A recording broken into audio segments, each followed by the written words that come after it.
Welcome, everybody, to the start of a brand new campaign. The 8th HTL Cup Series season does not begin tonight, but Speed Weeks begins in earnest.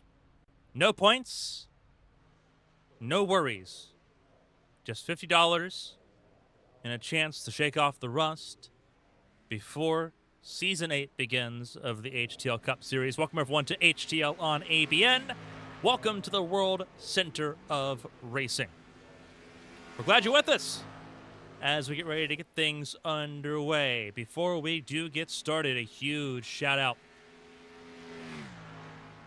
to some of our patrons here on ABN for the Premier Tiers patrons that subscribed either today or have subscribed over the last couple months. We appreciate you. You're on our screen right now.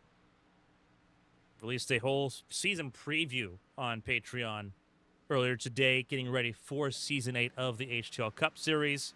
Went over all the teams, some of the new faces, the new lineups, some of the changes coming to part of the 24-race calendar for the HTL Cup Series.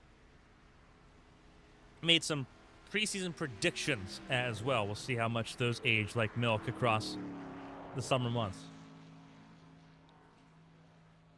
But a huge shout out to everyone that subscribes to us on Patreon so we can do that extra content as we have planned to do all season long. A lot of work going into this. Not everything is finalized. Not everything is ready to go and done, but proof of concept is an important facet here with less than 2 minutes to go until we get to the Open. The format is pretty straightforward here that we've got going on tonight. There's two sets of races. You have the HTL Preseason Open, which is coming up right now, and then the HTL Preseason Shootout. To be in the shootout, which is later on tonight, that's the main event, be a former champion, be a race winner, or be a pole sitter from the last season of competition and HTL Cup Series action. If you're in the Open, then you're either a rookie or you did not achieve either of those three things across the last season. So there's a decent number of new faces here on the racetrack that we get used to here tonight. The Open is pretty simple. It's two 15-lap segments. Caution laps do not count, so we have to get to the end of lap 15 under green flag conditions. We'll see how that plays out. The top two in segment one advance to the shootout. The same goes for the second segment, that final 15-lap shootout in the Open. They also advance to the shootout later on tonight. The shootout itself is different segments, 3 different segments of 15 laps. The first 2 segments, the bottom drivers from the shootout getting eliminated. Those remaining in the final 15-lap segment and the shootout will race for the $50 prize at the end of tonight. Not a lot on the line, but a chance to just shake off the rust and have a little bit of fun here in Daytona. But it's the Open, and everyone trying to race their way into the shootout here tonight. That plays some regard. A look at some of the faces that'll be in the HTL Cup Series grid. Let me get that up and running for you. Here's the entry list that we have coming up here on your screen. Dustin Hall to Chevrolet with Beagle Denny Racing. Zach Meredith over from Coast to Coast to Militia Racing Club. Stephen Oberstadt merging his team with Alfred Denny as co-owner for that 4-car Chevrolet squad. Zach Apperson to Unforgiven Motorsports for Ford. Tristan Bayer, Blue Jade. They'll be sharing the 5-car with Wesley Worley and DJ Trout. That is the Orlando Outlaws development car. Chad Swatsworth remains in his role with Militia Racing Club. Dale Markowski in an open car. He will also be filling in for Patrick Oberstadt, who is recovering from shoulder surgery. Patrick, get well soon if you're watching. Bryn Roberts in the 8-car for Carolina Beagle Racing. Got Eli Sask returning in his role as the lead driver for Ascent Racing. Davis Mio Jr. The umpires back together for Gibney Racing Division. Smeal, Susie, and Gibney all together for a 3-car effort for GRD as they move to Ford for the first time. Josh Arnold remains in his role for Militia Racing Club in car number 12 here. A few different rookies here on this screen. Caitlin Height moving back to Arrowhead Racing for the first time in 2 seasons. Part of a 4-car effort for Arrowhead Racing. Caitlin Height, James Wright, joined by HTL rookie, but Winstone 400 winner and Winstone Cup Series veteran Emily Howe, and ABN Champ Car veteran Derek Miller. Mirabella Viscali will join NFG Motorsports alongside DJ Anderson and Nick Pressey, who will complete that 3-car lineup as they try to go for a 3rd HTL Cup Series title. Alfred Denny remains with Tombstone Motorsports in the 21 car. Same with Gary Donaldson in the 22. Byron Jones in the 24 for Orlando Outlaws Esports. Blake Henderson in that 25 car for Tombstone Motorsports. Billy Thompson also for Tombstone this season in the 27. You got Kevin Gibney Jr. in the 31 for Gibney Racing Division. He's back in that 31 machine. Bobby Blowers is back in the 34 that he is trusted oh so well in his career. He is also racing for Orlando Outlaws. Casey Ellis for Odie Racing. Richard Odie's got a teammate for the first time in his Cup Series career. Martin Roberg will be racing for Orlando Outlaws. Marcus Chafin racing part-time for Team Red, White, and Blue. Christina Ryan racing full-time for the first time in HTL Cup Series competition. Surgery tomorrow. Wish her the best of luck tomorrow and wish her a safe recovery. But she's giving it one last shot on the racetrack tonight before the season begins in earnest.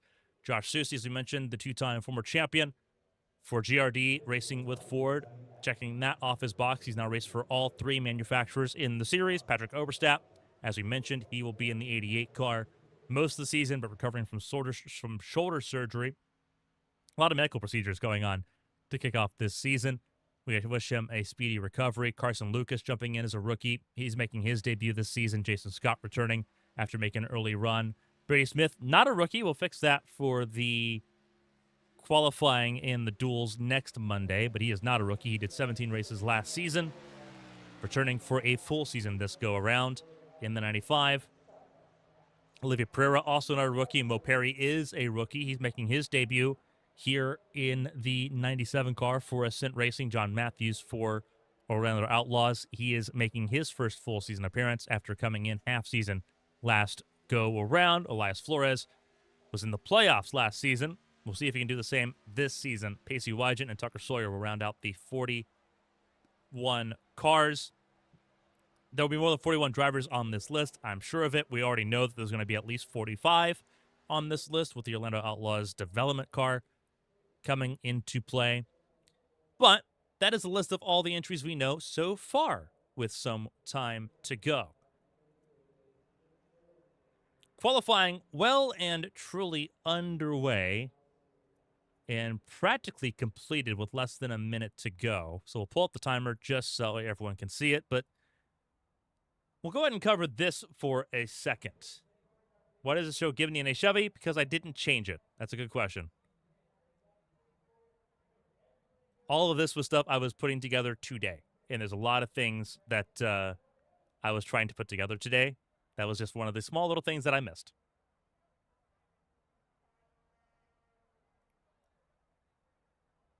It's me, myself, and I up here in this little booth. And I've been working on a lot. The Patreon community for ABN knows exactly how busy I have been over the last couple days. There's a lot of content coming out this week and next week. So pray for me. Josh Arnold currently the fastest of the group. I don't know why Josh Arnold's in this session. I also don't know why Meredith's in this session. Because they were race winners last season. Not entirely understanding that process, unless I have things confused.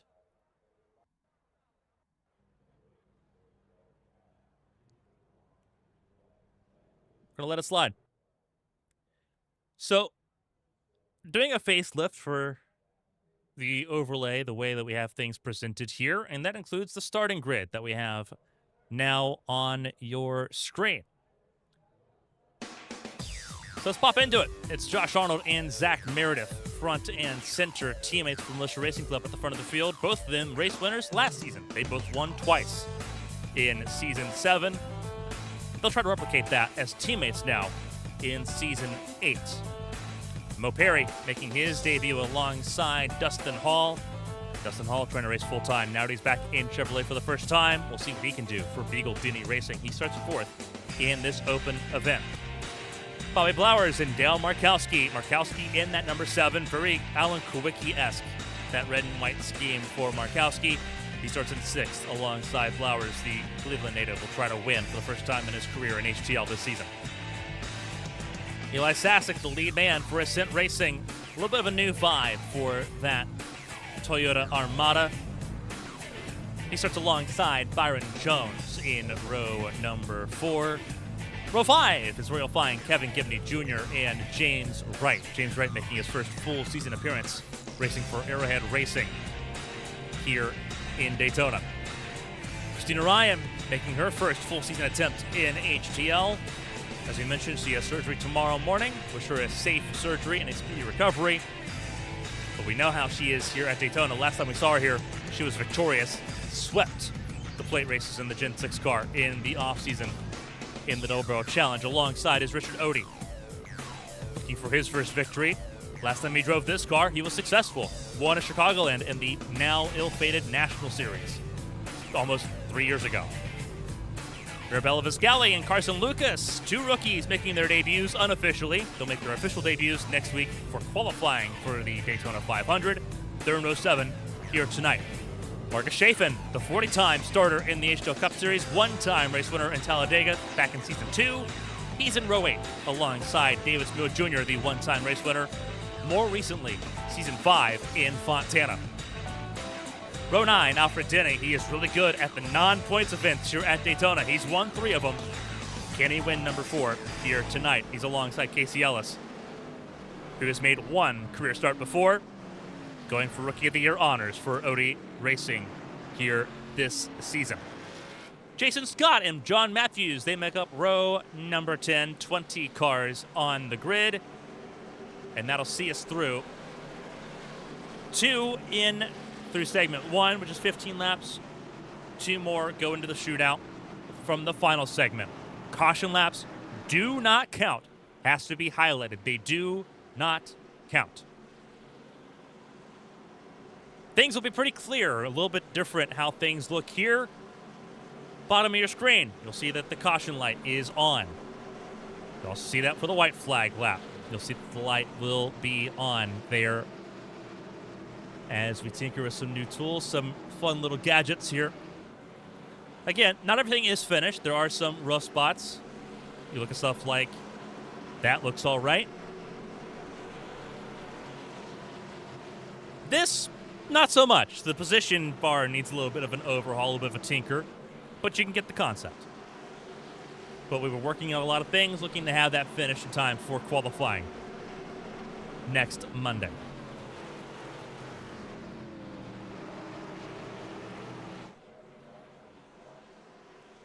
They have reset things just a little bit. We are now down to 19. They have not permitted Meredith or Arnold to start the show.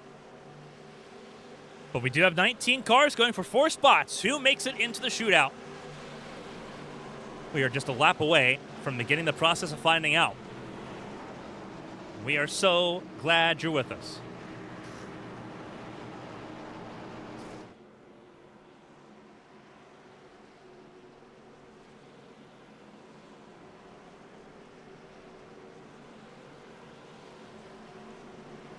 Reading the YouTube chat here.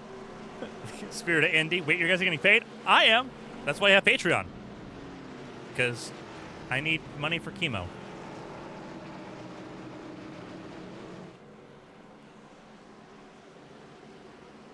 Tucker Sawyer is correct. Whoever wins the main event of the shootout here tonight does win $50.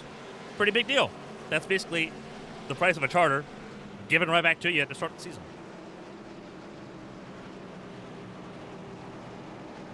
Not a bad gig, all things considered. We'll be here at Daytona for 3 weeks. Help me. Shootout tonight. Qualifying next Monday in the HTL Daytona 500. The week after that, before Memorial Day, we'll have Memorial Day itself off, and then we'll be off and running for the HTL Cup Series season in full. Good luck, have fun, show us what to do in the main event. If you're watching this, you shouldn't be on the racetrack at the moment, so we'll figure out how this goes. Not everyone is in their full race schemes. A lot of people making their race scheme debuts next week for qualifying, which is respectable. Callie Height, former driver of the series, saying her money's on the 80 car. Christina Ryan, last time she was here, she won. She was pretty dominant on the plates. We'll see if she can do that again. Again, with nursing an injury she's getting surgery for tomorrow. We wish her the best of luck on that. But it is almost showtime here in the World Center of Racing. The green flag flies, and we are underway. 19 cars going for 4 spots. Who makes it to the shootout? The open is green.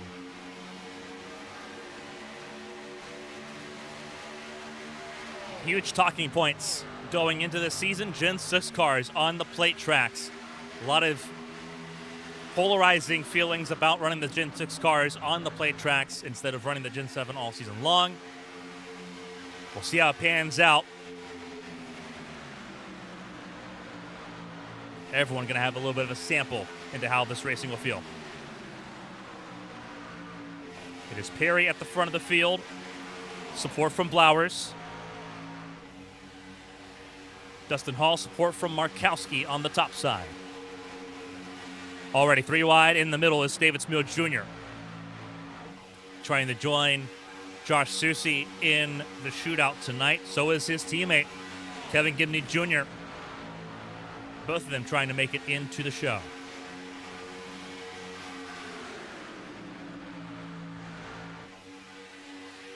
Perry getting an absolute walloping of a push there from Bobby Blowers. Blowers goes and stays bottom side. Perry tries to play both lanes. It does not work out. Here comes Dustin Hall on the outside lane. Side drafts the 97 and goes to the point. Dustin Hall has one of the longest win droughts of anybody actively in the series that already has a win. He is a several-time race winner, but he has not won since season 2. Trying to change that. That was almost 4 years ago. It will be 4 years ago this fall. This does not count officially towards statistics. It's a non-points event. But he has not won a race of any kind in HTL in those 4 years. Definitely trying to get that to change. He is still on the outside lane, working with his teammate, Dale Markowski. Remember, got to get used to Dustin Hall not being in a Ford, not being a part of Tombstone Motorsports. So that 1 and that 7 are going to work together pretty hard tonight. Steven Oberstadt, Patrick Oberstadt, and Bryn Roberts are all in the shootout. They're trying to put 5 of the Chevrolets in the shootout tonight. Remember, top 2 at the end of 15 laps make it in. They will stop racing after that 15-lap mark. And then it'll be the next ones up at the end of lap 30 here in the open. You do not want to sit passively and wait too awful long. Everyone's still trying to figure things out. But there has to be a sense of urgency at some point in these opening 15 laps.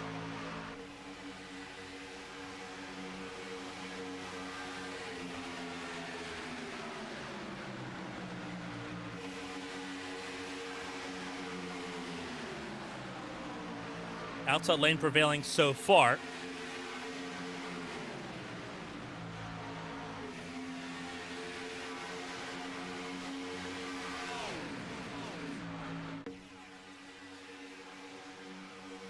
And so far, HTL, the officials that were making this change to run the Gen 6 on the plate track, so far, getting what they were hoping to see, which was 2 lanes jockeying back and forth for position. The Gen 7 last season, for those that maybe weren't there or don't remember, was largely run single file, run the bottom of the racetrack. That was a procession. Wasn't very entertaining. Drivers didn't really like it. They wanted to see drivers be able to do more with the tools at their disposal, hence the change to this. And so far, they are being proven correct. 6 laps in out of 30 in a race where everyone's just racing as hard as possible. Not a complete barometer, but it's a start. And right now it is the Chevrolets out in front. 1, 2, and 3. Byron Jones in that 24 for Orlando Outlaws. Jumps to the bottom of the racetrack. He's going to try to look for help. Going to try to look for Mo Perry. Car isolated on the outside lane. Richard Odie was the driver being pushed backwards.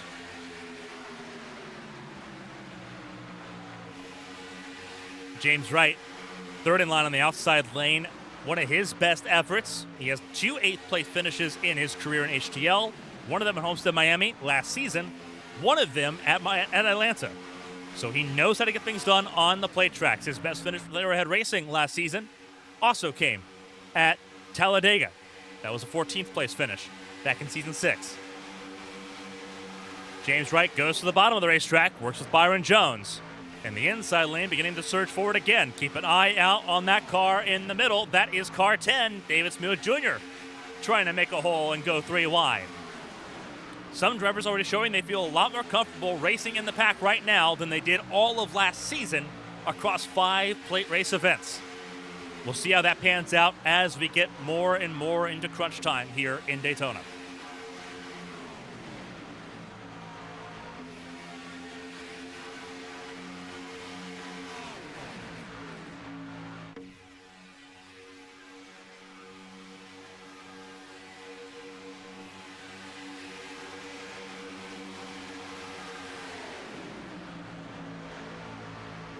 Three wide further back, cars on the outside lane. That is Viscali and Sasek, I do believe, on the outside lane.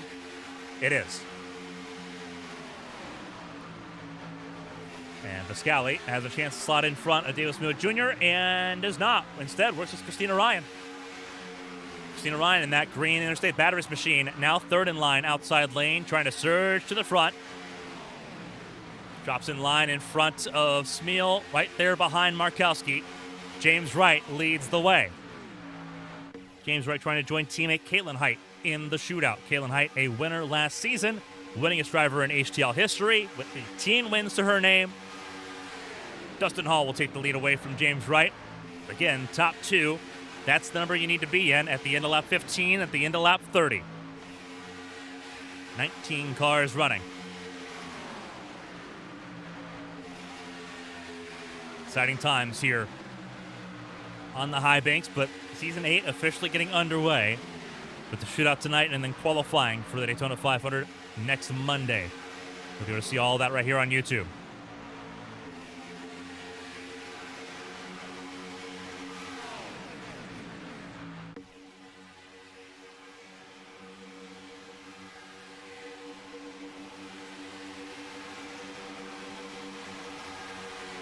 Dustin Hall once again leading the way. Davis Smeal Jr. with support from Christina Ryan on the bottom of the racetrack. Coming to 5 to go in stage 1. And Christina Ryan goes to the middle, trying to side draft the 10 of David Wright. Or not David Wright, David Smeal and James Wright were the 2 on the inside lane. Car in the fence, that is Dustin Hall. Huge checkup. Everyone tries to get around. I think that was a bad bump between Hall and Markowski, and it's given Sasek the race lead over Chapin, and David Smeal Jr. now leads the outside lane. That got interesting. And it's about to get more interesting because game time is on. We're coming to 4 to go in segment 1. I'm going to use stage and segment intermittently. They mean the same thing. There'll be a caution thrown at the end of lap 15.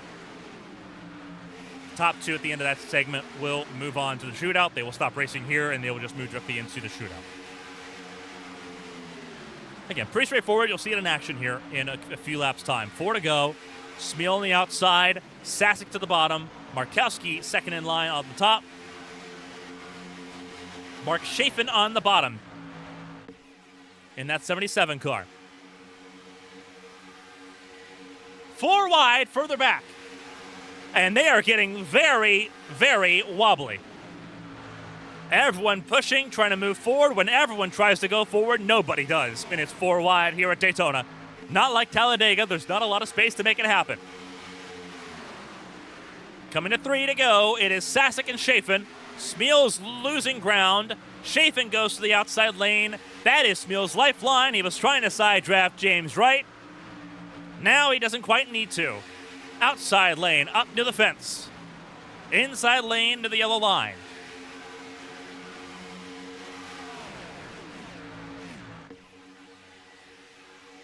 What are the odds that they make it to lap 15 without wadding them up? That is the magic question at the moment.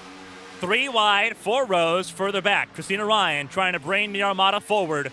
Gibney in tow, just behind. Car moving top side. I believe that would be the 7 of Markowski. It is. Markowski looking for 3 wide. Viscali comes down the racetrack, down to pit lane.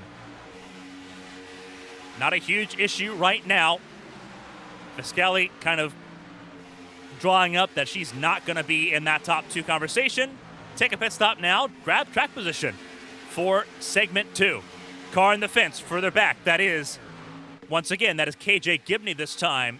Jason Scott's lost the draft, but he stays out. He is the car for this back, top of your screen. We are coming to the white flag in segment number 1.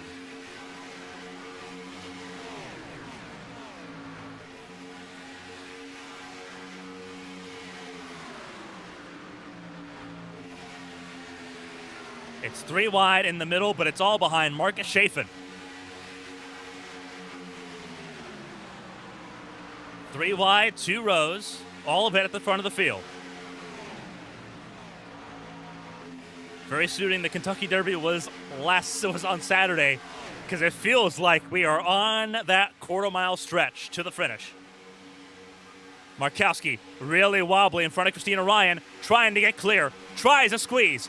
Trouble, and cars get turned. A lot of cars get turned. Caution is out. And it's Christina Ryan and Alfred Denny at the front of the field. Does this end the stage? I think it does. I am pretty sure that's Christina Ryan and Alfred Denny at the front of the field. They are in, and indeed they are. They are in. I do believe.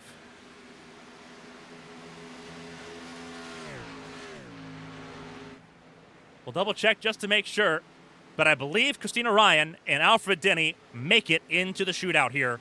A wild end to segment number 1.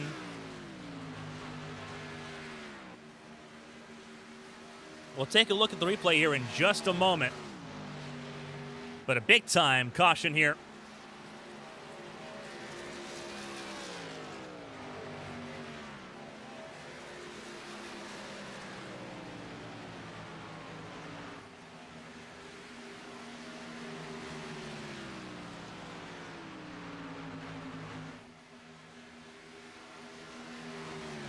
Waiting for clarification that it is Christina Ryan and Alfred Denny at the front of the field. Bear with us for 1 second.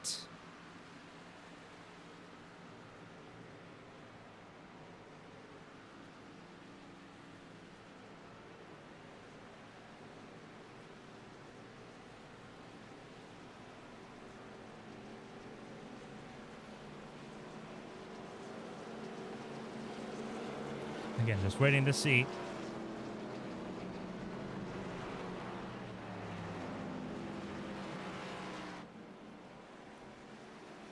If the top 2 is confirmed here. While we do that, we're going to take a look at what happened to draw this first caution at the end of segment 1.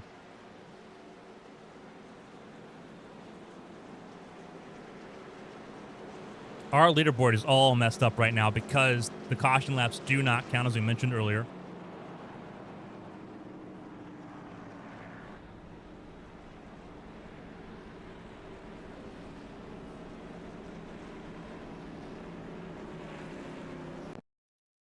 So let's take a look here at what happened. This is overhead view. Chafin was trying to crowd Didn't quite get the block pulled off there. Davis Mills Jr. tries to clear Marcus Chafin. It doesn't quite work out. And the two Alliance cars for Unforgiven and Tombstone, Denny gets clipped. But they both all make it through there. And that was the wildest part about all of it, is that just about everyone behind got wadded up.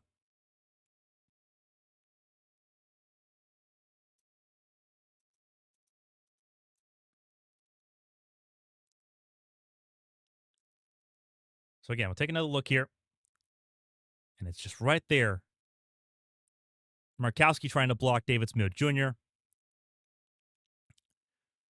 Smil tried to come down in front of Chafin. Chafin was still there on the bottom of the racetrack. You cannot go below the double yellow line. You also cannot block someone down below that point. You can't crowd someone down there. No one was going to give. And you see the carnage that came from it. Just about everyone wadded up. And suddenly Mirabella Viscali, who came down pit lane a couple laps earlier, looks like the ultimate genius, was not a part of this under any circumstance. While everyone else has to sort of deal with it. And you see Chafin up on his door for a period of time, being propped up there by Sasek and by Blowers at the end of the crash.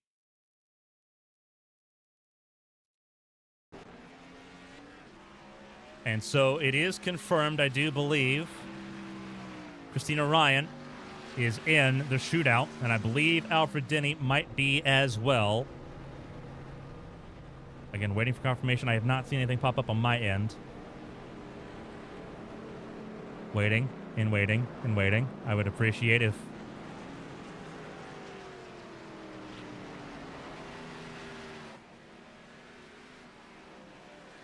What's going on here? So it's Odie and Carson Lucas, I believe, at the front of the field.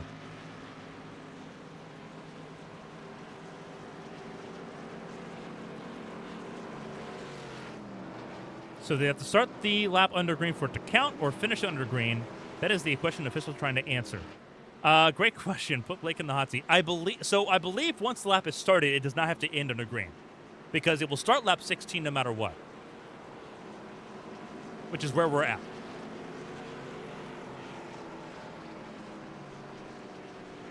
I believe lap 15 just has to start under green.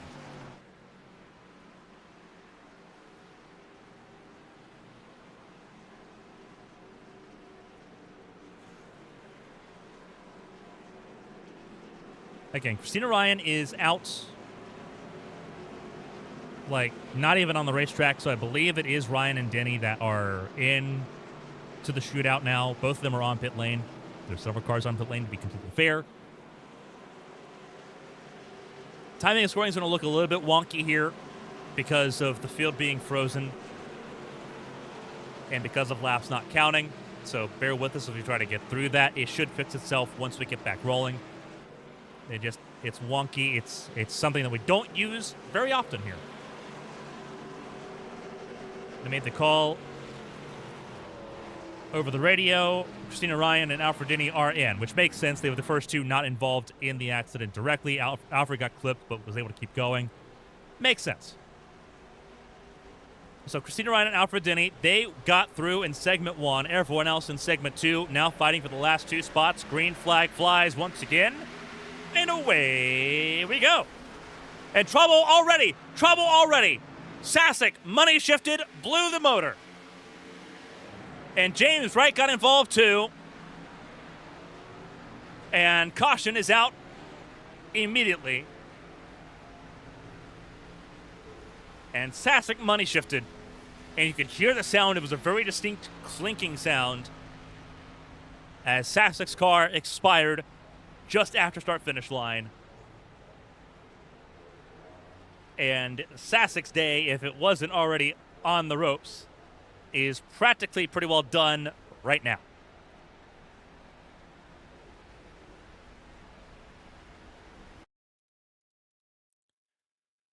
I want to take a look here at Eli Sasek.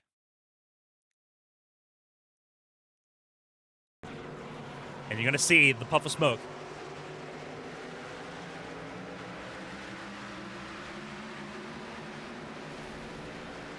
Yeah, just money shifted it. That is complete money shift.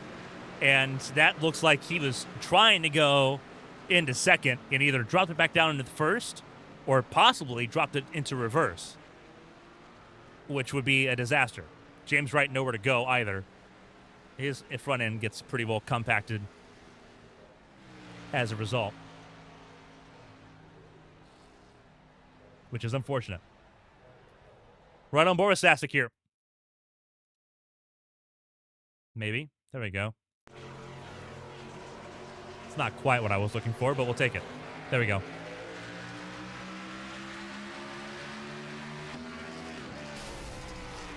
Yeah. Immediately just money shifted it. You could hear the revs just spike all the way to 9,000 right there. And Sasek's day is pretty well done and dusted, I believe.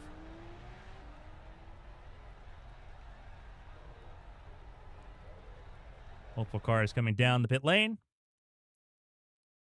This is from James Wright, just behind the 9. You can see already Sasek's wearing damage from that caution on lap 15 that collected most of the field. And here comes more of it.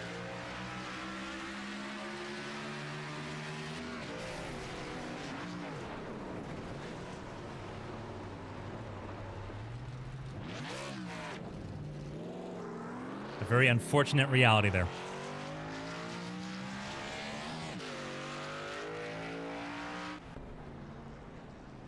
And so a bunch of cars on pit lane now. Again, caution laps do not count, so we will try once again. And this is where the nervousness does kick in pretty well massively, because everyone's going to be pushing at 110% if they weren't already before.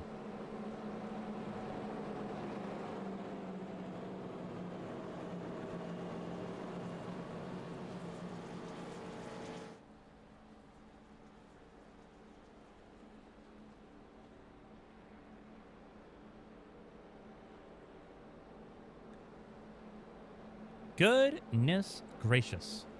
Let us start. A lot of stuff coming up here on Patreon over the next few weeks. The month of May is the most wonderful time of all. We are running a promotion for the first time for the month of May. New premium subscribers, you can subscribe for 80% off your first month. That is $2 for a bunch of additional content, podcasts, articles, watch-alongs, access to our community game nights, also a part of the fun as well. A lot of different stuff coming up here. ABN Countdown to Green for the HTL Daytona 500 coming up here. Our pre-race show, ABN Victory Lane for every HTL Cup Series points event, including qualifying next Monday. All that's exclusively on Patreon. We shouted out some of our Patreon backers before the races started. A huge shout out to them for being a part of keeping ABN's lights on, especially over the last couple months. It's been very appreciated.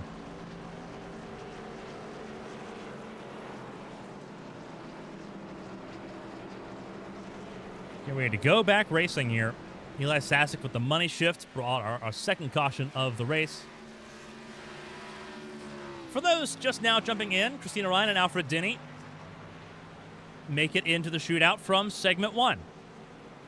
They were first and second. They survived a big one that collected about 17 cars.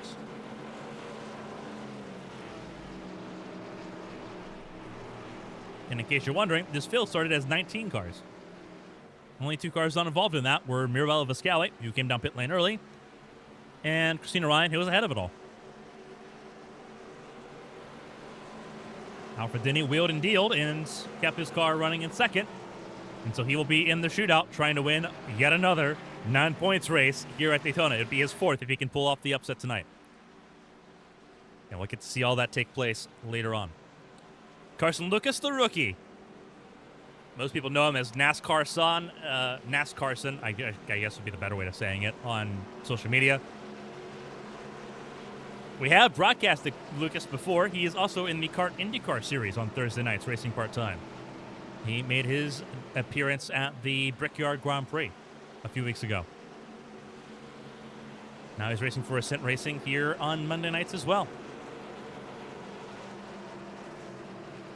Richard Odie trying to grab his second win in this Gen 6 car. His last win was almost 3 years ago, Chicagoland in the HTL National Series. Though he broadcasted a long time ago. But for the first time in his Cup Series career, he's got a teammate. Casey Ellis is also in this race. Inside lane, third place for Ellis at the moment. Jason Scott in fourth, Davis Muir Jr., James Wright, Dustin Hall, Dale Markowski, Bobby Flowers, and DJ Anderson. Your top 10. The green flag flies, and away we go once again. And this time, everyone keeps going.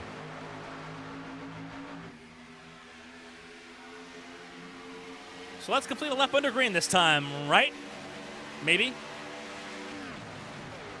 We'll see.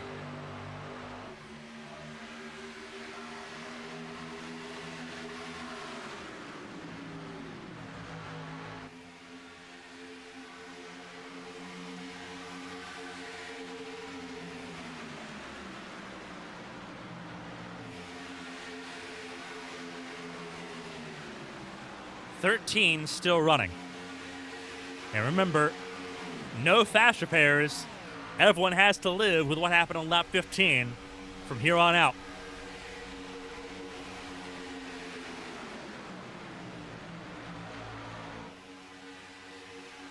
We do get a lap under green. You saw the leaderboard sort of flash and reset there.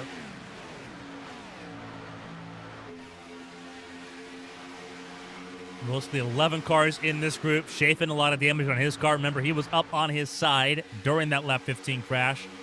Anderson, not the healthiest either in the 19 car.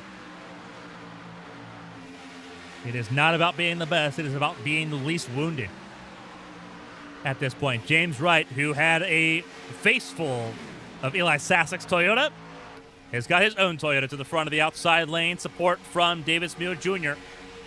as they work the outside at the moment. Mule left to his own devices as James Wright goes to the bottom to get some support from Carson Lucas, who almost gets dumped immediately. Casey Ellis pushed the 90 almost through the 14, and that allows the teammates at the top of the field, Smeal and Gibney, to the front.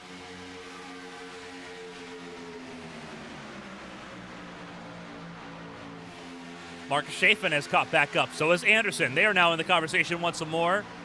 Anderson in that blue and white Crown Royal machine out right at the very tail end of the outside lane. But the outside lane prevailing. Here comes to the bottom of the racetrack, Jason Scott and Mo Perry, Ascent Racing cars on the bottom.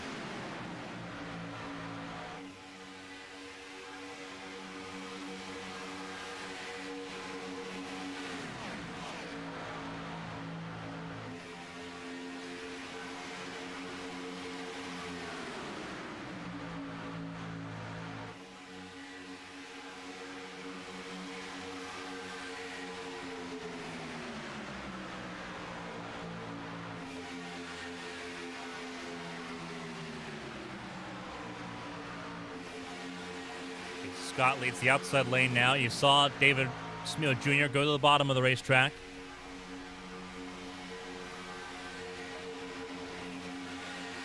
A lot of teammates with 10 laps to go trying to find their way in. Big bump there from Gibney to Jason Scott.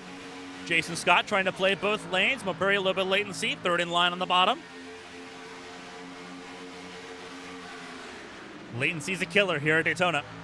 More than other places. Trouble! Trouble! Trouble behind!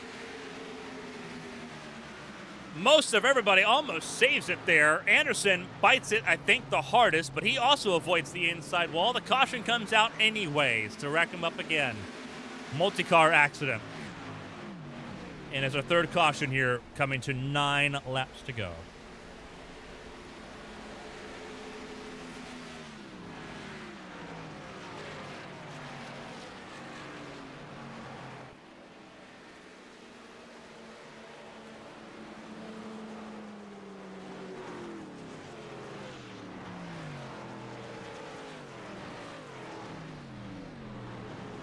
Pretty big bumps. And you see, we caught this is when the moment of yellow came out, so we will drop back just a little bit and so you can kind of see what happened here.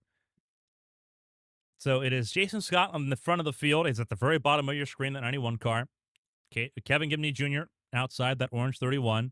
And behind him is 77 of Marcus Chafin.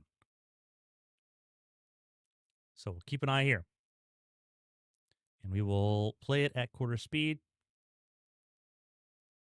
And you're going to see Jason Scott trying to play both lanes.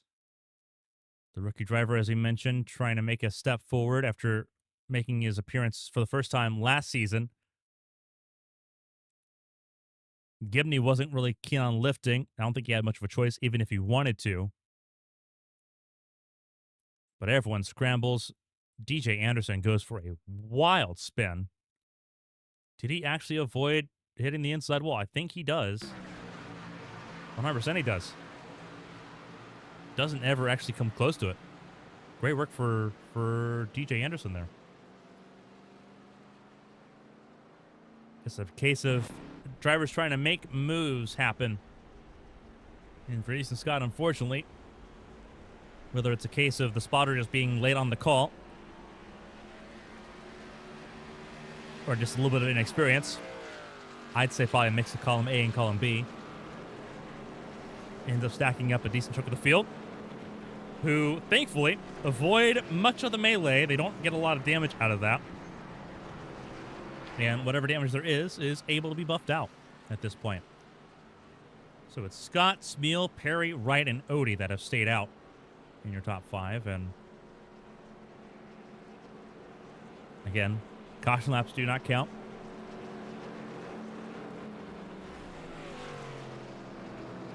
I can guarantee you almost that we'll see another one.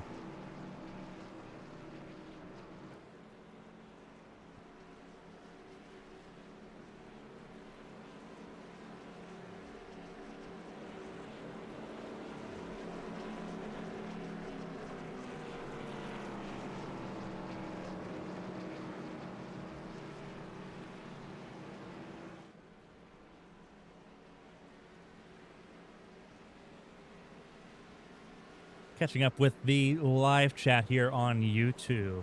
Obviously, everyone talking about Christina's dental surgery coming up tomorrow morning, as we covered briefly in the pre-race. Spirit Indy, an IndyCar engineer, saying month of May, it's the most sleep-deprived time of the year. Yeah, but that's why we love it.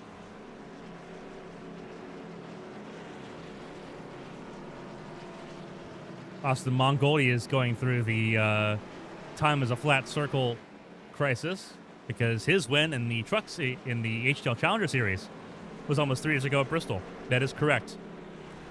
Man, these yellows are long tonight. Yes, they are. But they're always long at Daytona. Always. That is James Wright.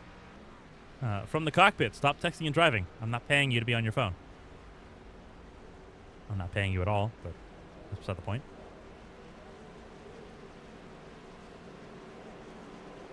Good hello to Sign On, longtime ABN supporter.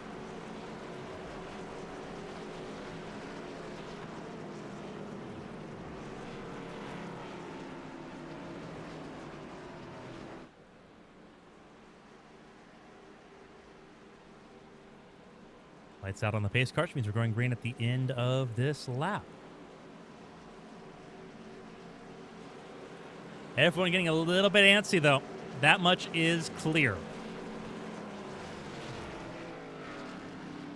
The nerves are already high. They'll be even higher next week as we set the grid for the HTL Daytona 500. At least one car is going home next Monday.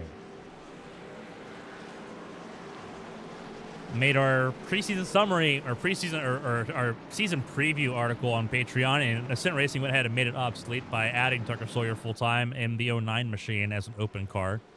So thanks, Eli. Thanks, Ascent, for making my life miserable.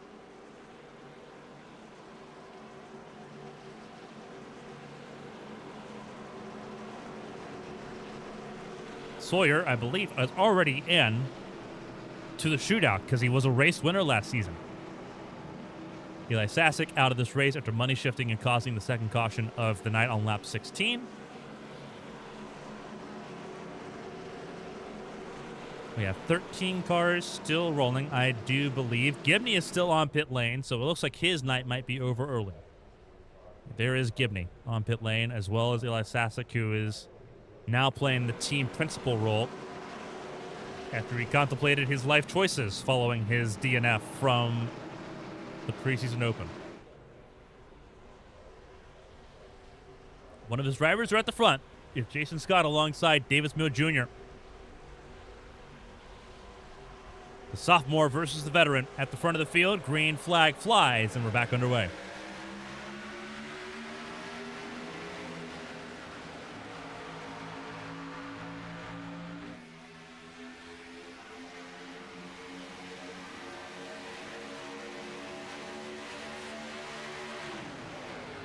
Carson Lucas being shuffled backwards pretty quickly. That 90 car being shuffled on the outside lane.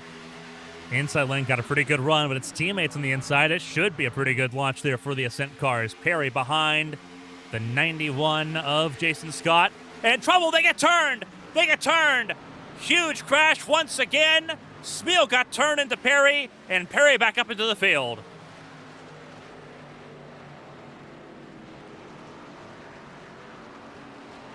And what was that about cautions breeding cautions? Found it.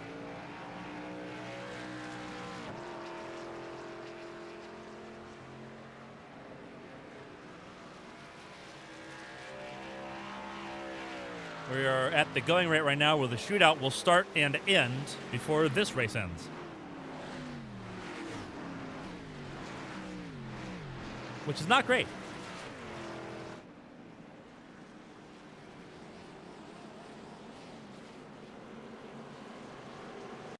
So let's take a look at what happened.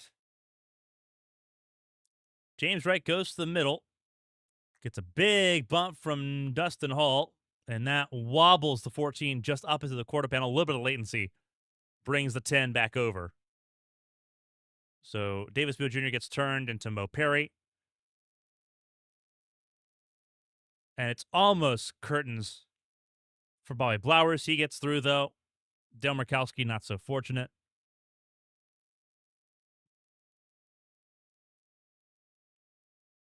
And the two instigators, but Wright and Hall, where the contact originated, they get away without any issue.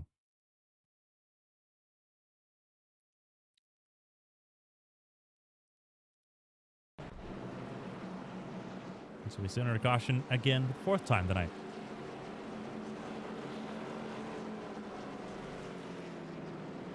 Never been happier to park it early. Thank you, Offer Denny, my goat, my knight in shining armor.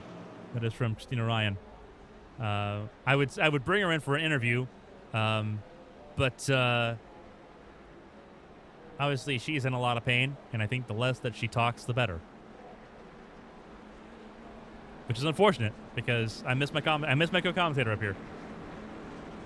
How tore up is Dustin? Is he in one piece? Yeah, he's largely okay. He didn't really get involved in. He pushed James Wright, but he is not in a bad way.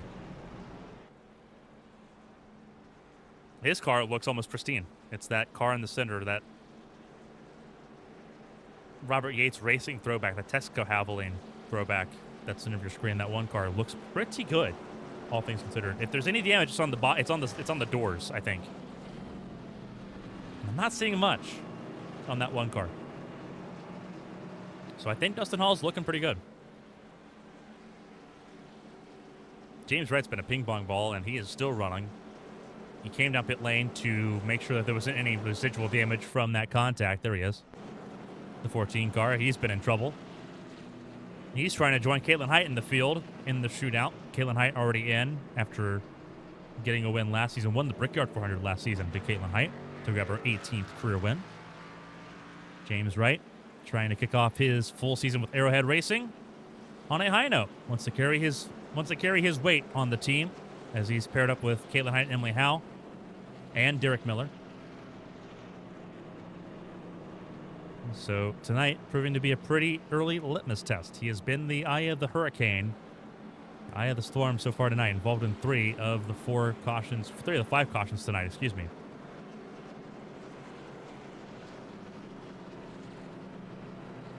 Can't really say that he's been the cause for all of them. Definitely wasn't for the Eli Sasek one. Definitely wasn't for the first caution on lap 15.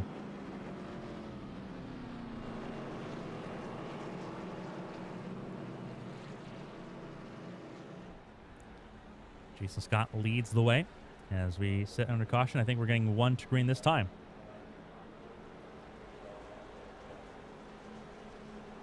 Christina Ryan saying I can interview after the Open, laying down right now for the pain. That's fair. Blake Henderson, one of the HTL officials, who is not in this Open because he's a race winner from Bristol last season. He's saying the never-ending duel. You're telling me, buddy. You're telling me. But here we are. The shootout, everyone in the shootout is aging like 30 years just waiting for this duel to end. Well, you know how the saying goes, and the saying has always proved true. If one duel, if one stint, if one segment is calm, the other's pretty wild. We saw that with segment 1 being subdued until the end, right until the very end. And segment 2 here in the Open has been nothing but elbows and fireworks.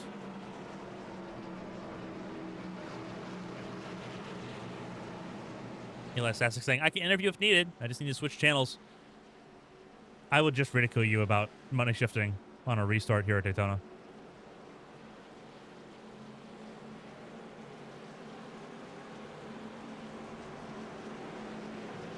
Eli Sasek for one of those New York Mets shifts in segment 1. Very unfortunate. It really is. Alfred Denny saying, glad Chrissy and I were able to sneak through because I'd be dying out there right now. Yeah, you also have a tendency of becoming a ping pong ball at the most inopportune times. You still were a ping pong ball, you just made it through. Eli Sasek taking on the chin saying, I deserve it.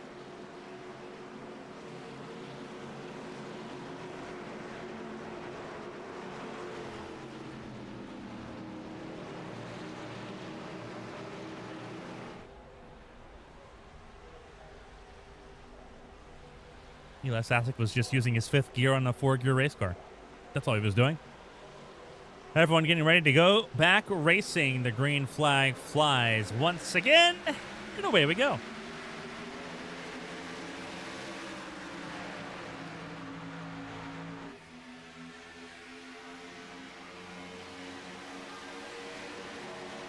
The shootout log is going to run out of time before this is over. That's the fear. That is the 100% fear.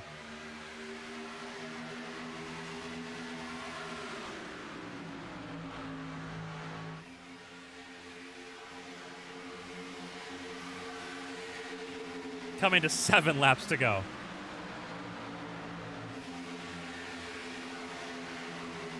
Carson Lucas has moved back to the front of the field behind Smeal. Smeal trying to play both lanes. It's not worked well tonight at all. Everyone that's tried it's wrecked or has caused a wreck.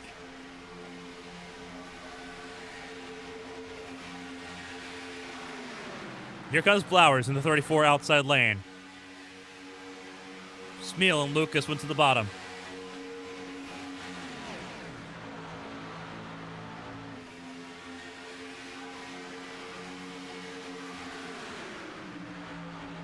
Oh, trouble! Blowers gets turned right into the door of the 91 of Jason Scott, and I believe that's going to be a caution.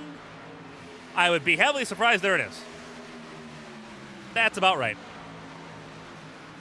Looks like Casey Ellis involved in that as well. There's Blowers, and there's Ellis.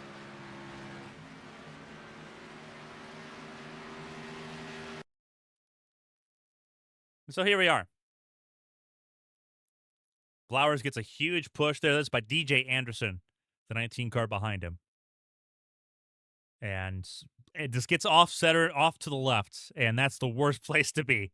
It is so bad. You much rather be offset to the right than offset to the left. Because if you're offset to the right, you have to completely miss it.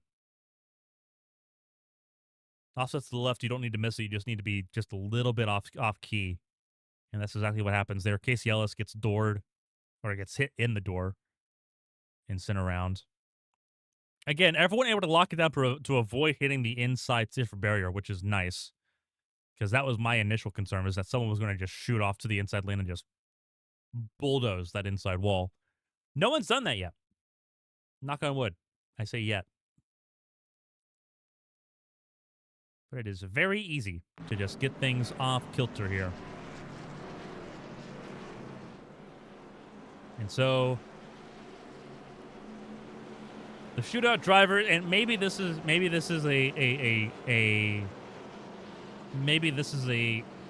goal of everyone here is to try to get everyone to age out and retire in the shootout.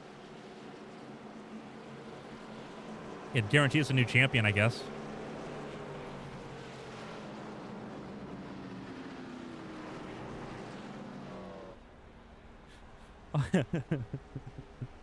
Austin Mongol with the comment. I want to take a shower, but at this point, it won't happen until tomorrow.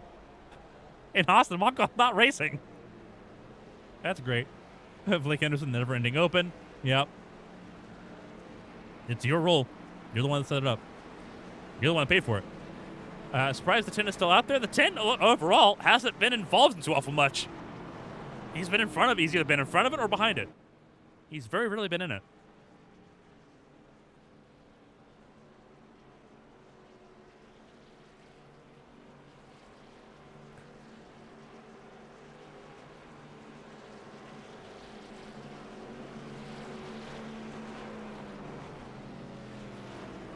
Let's be real. In the main, we're going to be saying, hold my beer to this one. That is what I'm concerned about. I would like to start off the season not having people hate. Actually, you know what? It's stuff that I can talk about on Patreon. Go ahead. Hate each other, cause drama. Do what you want. I will pretend I'm a journalist and I will cover it.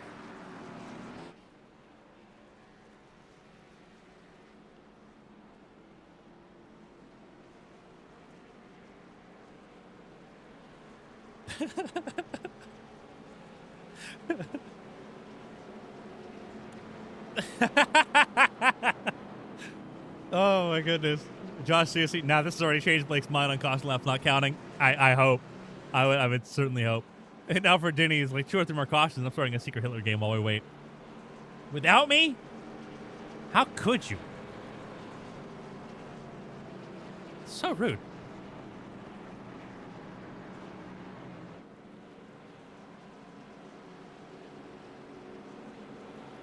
If we ever have a red flag period during an event, that is 100% the backup plan. That is 100% the entertainment plan, is just playing games like Secret Hitler or social deduction games to figure out who the pathological liar is in the community. So I actually have it. I have it set up. I used it for F1 yesterday. For those on Patreon, you missed we do F1 watch-alongs, and we do. I have split screen stuff set up for it. It's split screen stuff that Christina Ryan made years ago.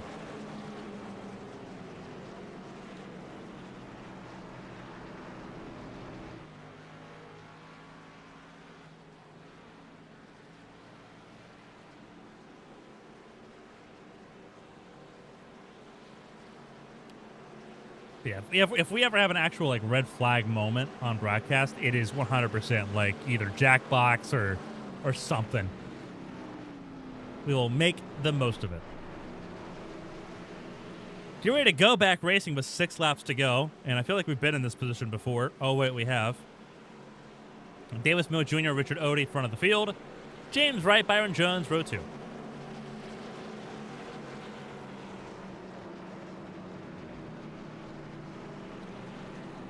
"12 cars still in the conversation. I do believe.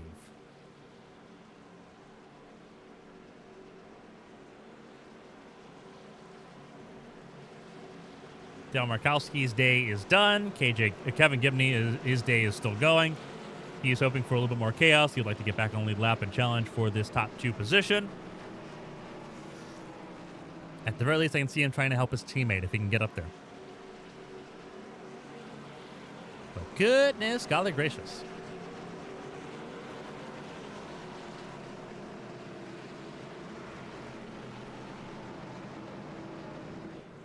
Austin Mongol with how many wrecks there have been. I'm surprised there's cars still left, let alone cars that don't have damage. These cars are resilient. It's something that's changed with these cars. All of the Cup cars are resilient now. That's just how they are. But at least we know the pace car's going to make the transfer. Yeah, if it doesn't run out of fuel. As the pace car comes in, Christina Ryan believes that it's just because it's the open and because desperation's sinking in that it's as bad as it is right now. We can only hope The green flag flies, and we're back underway once again. I've lost count of the cautions, so I'm not going to try to enumerate them.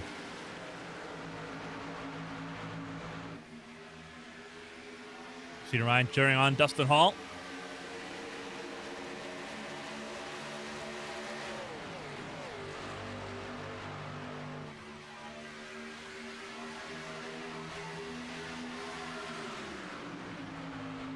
Big factor there. Got to remember, no caution laps counting. You can set up pit lane and get everything repaired and not have to worry about losing a lap. That is the one benefit. You can get everything repaired in one go. You don't have to worry about getting back on the racetrack immediately. Really good point there by Josh Susie. But you see everyone now spread out a little bit because of the damage accumulation in this race so far. They're already almost 4 wide. Goodness gracious. It's Smeal, it is James Wright, and Richard Odie, your top 3. And I think it's just because those 3 are the 3 cars that are the least wounded. Trying to run the outside lane is Jason Scott and Mo Perry. Perry with a lot of latency. Dangerous game to play. It is 3-on-3. And it's mostly Toyotas. 4 of them in this group right now. Odie jumps to the outside lane as Dustin Hall goes to the bottom. And everyone stacks up further back. Car in the fence. Who is that in the fence? That was Anderson in the fence. 3 wide, further back. Perry in the middle. Anderson on the outside. Hall to the bottom. Smeal jumps up top in front of Odie. Odie goes to the bottom of the racetrack in front of nobody. James Wright dropped like a stone because he lost support. And now Smeal's going to have the same fate, and they're going to check up big time on the bottom of the racetrack here. Coming to 4 laps to go. We're on that right now. Odie drops out of the way altogether, goes below the yellow line to get out of the way. He knew he was going to cause an accident. Richard Odie is a sportsman. That is 100% a guarantee. Smeal now in the sucker hole. Goes all the way back down the escalator and down to 9th. Jason Scott out in front. DJ Anderson in second. Huge bump. Huge shift. Everyone's still trying to avoid. Anderson got a huge shot and paid the price for it. Jason Scott, Mo Perry, front of the field. Here comes Casey Ellis. But Ellis has no help. That inside lane still needs to recover. Who's going to be there to capitalize?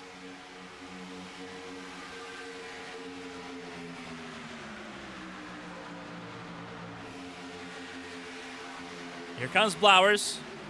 Blowers support from Smeal. 11 cars in the conversation. Coming to 2 laps to go here in Daytona.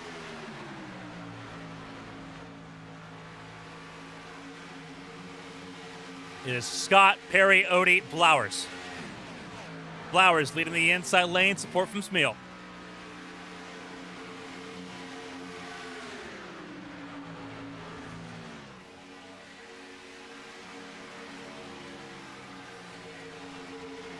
There is a car about to go a lap down. That is Byron Jones, the 24. He will be a factor as we approach for the final lap. And he's going to get off the racetrack here. Smart move by Byron Jones. White flag is in the air. This race is official, thankfully. But now, who makes it back? Immediately, a shot to Smeal. He goes below the yellow line, tries to recover it. He does.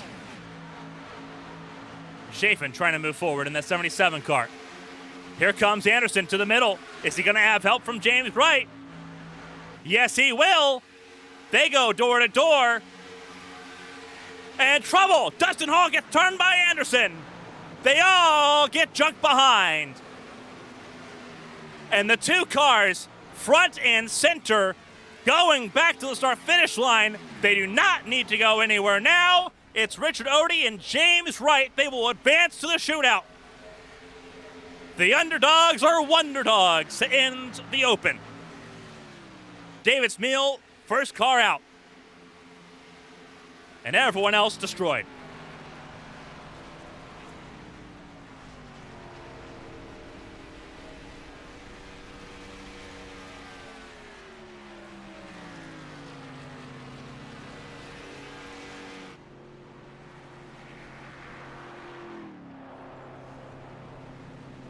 And that's not surprising, given how the last lap went between Dustin Hall and DJ Anderson. I'm sure it's unjust, but it seemed like emotions were beginning to actually ramp up just a little bit. Just a teeny amount.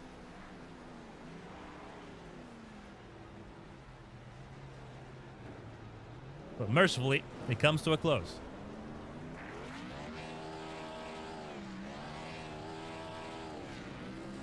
And Richard Odie gets to celebrate, making it to the shootout for the first time. Christina Ryan, Alfred Denny, James Wright, and Richard Odie all make it into the shootout here. Absolutely wild. Start to finish there. Lord, that took forever. Yes, it did. But it worked out. Casey Ellis celebrating with his teammate there. One of those cars made it in. Casey Ellis will support his teammate from the sidelines for the shootout. Richard Odie. This has to be a highlight for him in HTL. He has not won anything on the Cup Series level. He had won on the National Series level, which was the third tier in HTL. And now here he is on the Cup Series level, a non-points event, sure. But it's a feel-good moment to kick off the season. Good vibes is the tendency, and he's got it right here.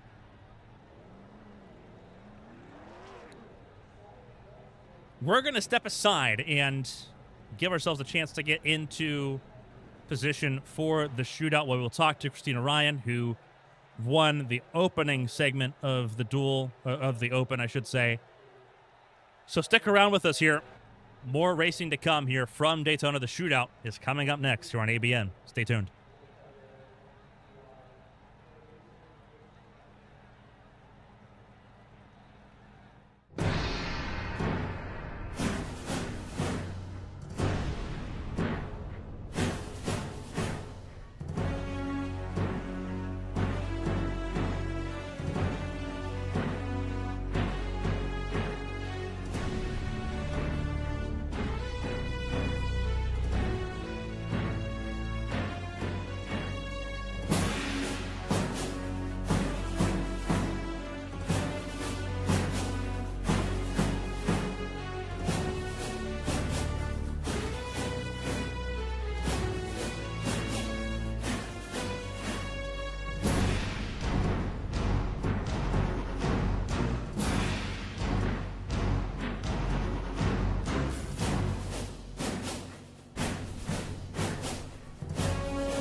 Welcome, everyone. Welcome back to the other side of the break here in Daytona International Speedway. It's time to get ready for the shootout. Had a little bit of a brief intervention because of technical issues, but we are back up and running here. It's going to be a lot of fun to see how things play out.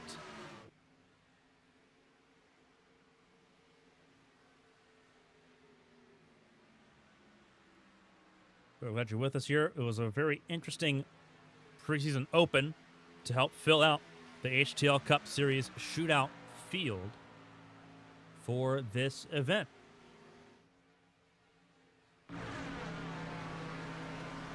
Cars are on the racetrack going through practice right now. Christina Ryan, one of them. See if I can catch a quick word with her after qualifying.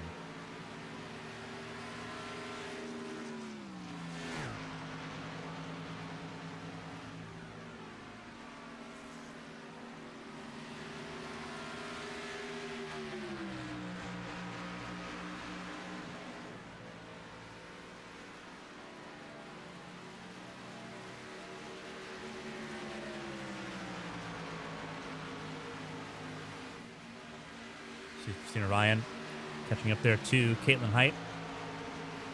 Some of the new looking cars on the field.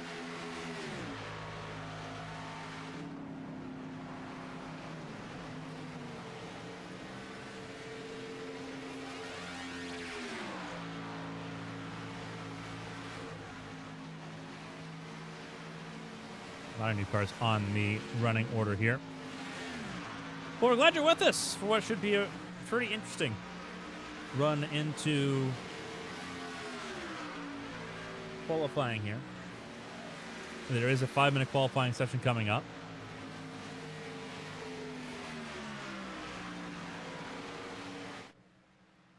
And while we're at it, we'll shout out our Premier Tier subs once again for being a part of the conversation. Trade Ups Logan, Dogman 2935, KJ Gibney, B-Dogs, Eli Sassick, Jason Scott, Alfred Denny, Weekend Hobby 22, Philip Snipes, Blue Jay, Tyler Head, Colin McDonough. Huge shout out to all of you for supporting ABN over the last couple months. It has been greatly appreciated here on ABN.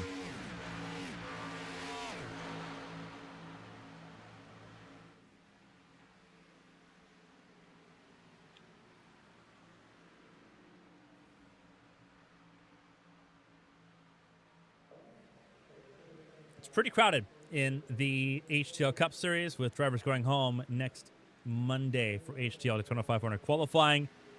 There is still space available, though, for the HTL Challenger Series that's upcoming season beginning next Tuesday on the high banks of Daytona. 14 races, all of them streamed here on ABN. Limited spots available for the upcoming season. If you're interested, the QR code can get you set up here in HTL for Tuesday night action, as we get ready to launch a new Truck Series campaign here on Tuesdays. You're more than welcome to come in and take part in the 14-race calendar.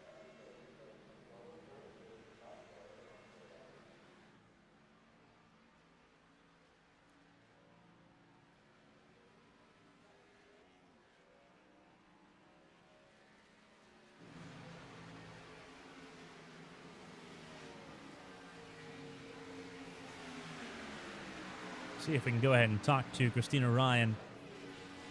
Christina, this is Carmen in the ABN booth. You got a copy. A wild opening stanza here in the Open, Christina. Obviously, you made it through relatively unscathed. You got through the calm part of the Open. Now you're in the shootout, seeing some familiar faces here, getting ready to get down to business for real. First of all, how are you feeling? How are you getting along? And how exciting is it to get back underway and get back racing for some actual prizes here tonight? Oh, well, I think laying down, it was good that we made it when we made it, because I got all that time to lay down and I feel pretty good now. So took another round of meds, so I should be hopped up for this event. Looking forward to that. But no, it's huge. You know, I want to make the show, and it's not a points event, but we made the show, and now we get to sit back. We have to start from the back and try and work our way forward. And, you know, that's one of my favorite things to do, especially on plate tracks. So I'm looking forward to it. It should be fun, and I'm happy that we made the show. Happy I made the show with my teammate. Bummer that Dustin couldn't make it, but you know, it's pretty cool to be out here and in my first shootout that I had to race my way into. So that's super cool. First time running full-time in the HTL Cup Series campaign here. Obviously, you raced part-time last season, did several races just to gain eligibility to do the Brickyard 400 last season. Now running full-time, it gets a little bit more serious, a little more grounded. You're already having a career season in Winstel on Sundays. What has it been like just learning with the group on a different level as everyone recalibrates and gets ready for this season, knowing what the team achieved last season as their highest ever rating in Season 7? What's it like being a part of that group as they try to reload and rebuild to get ready for it? I think, you know, I could sit here and say that I'm a strong asset, and I think I am to the team, which obviously gives me a lot of self-worth to be here, and I love sharing my knowledge with these guys. But everybody's a big asset. Everybody has their strength, and I think it makes us work really good in synergy. I think I loved working with everybody last year, and we have just about everybody this year, and the people that we lost, we still have satellite connection with. So you know, just working together with all of them has been really enjoyable, and obviously it puts up results. And you know, I don't know what the season's gonna hold. I don't know if we're gonna realistically be able to contend for wins this season, but you know, I really am stoked to be able to do this with people I really enjoy being around. And with the open setups, it's a whole new foray for me. And again, I felt like I knocked a lot of the rest off last season. We had some really good results last year, so I'm really excited for what we can do. I think we can get a lot of top fives and maybe sneak one out. It's going to be a lot of fun to see how things play out here tonight. Christina, we'll let you go ahead and qualify and get ready for... Actually, no, you said you're starting from the back of the field since you were in the Open. In Yeah, that case, gotta start from the rear. We'll give you one more question here. Obviously, surgery coming up here in the morning. You talked about that in depth in the YouTube chat here. Um, that being said, how much of a distraction has this been, being able to just get down to work and obviously, what's the strategy going into this, knowing that you can't just sit back because the bottom two of the first two segments get eliminated? What's the strategy going in? Just don't get wrecked. It has been a huge distraction, to be fair, but luckily when the green flag drops, business picks up, and that's why I'm here, because it gets my mind off of everything that's going on in my next 24 hours. So, they can, the Tombstone friends can confirm I was a basket case up until the drop of the green flag, and then it was all business. So, yeah, I don't know. I think I didn't know that they were dropping cars at the end of the segment, but I think dropping two cars that are tail end is a lot different than only two cars making it. I'm hoping it's a cleaner event now, and we'll figure out what the stages are and just try and put ourselves in good position. I mean, we might not be able to win the thing, but I want to go out there and lead laps and put the car on TV. Blake made a great Henderson graphics machine for me, and he put some of my favorite horses on there. We got Special Week riding along with us, so I'm really excited about that. And Uma Musume is a great game, so you should play that if you haven't. And yeah, Kentucky Derby was this week too, so it's all good omen. Absolutely. Christina Ryan, a fantastic job in the Open, winning segment 1 in the Open. What feels like a year ago now. She gets to work her way to the front here in the shootout. Remember, 3 segments. Lap 15, lap 30, and the last segment, 15 laps to get us to lap 45. The bottom 2 eliminated in the first 2 segments. Christina, good luck, and hopefully we'll talk to you again at the end of this.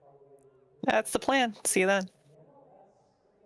That was Christina Ryan, the segment winner from duel number 1.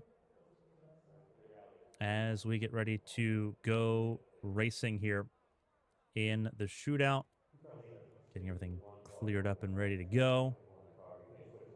Only one car left running for a qualifying lap, and that would be Blake Henderson, it looks like. James Wright, Christina Ryan, Richard Odie, and Alfred Denny yet to will not set qualifying times. They advance from the Open.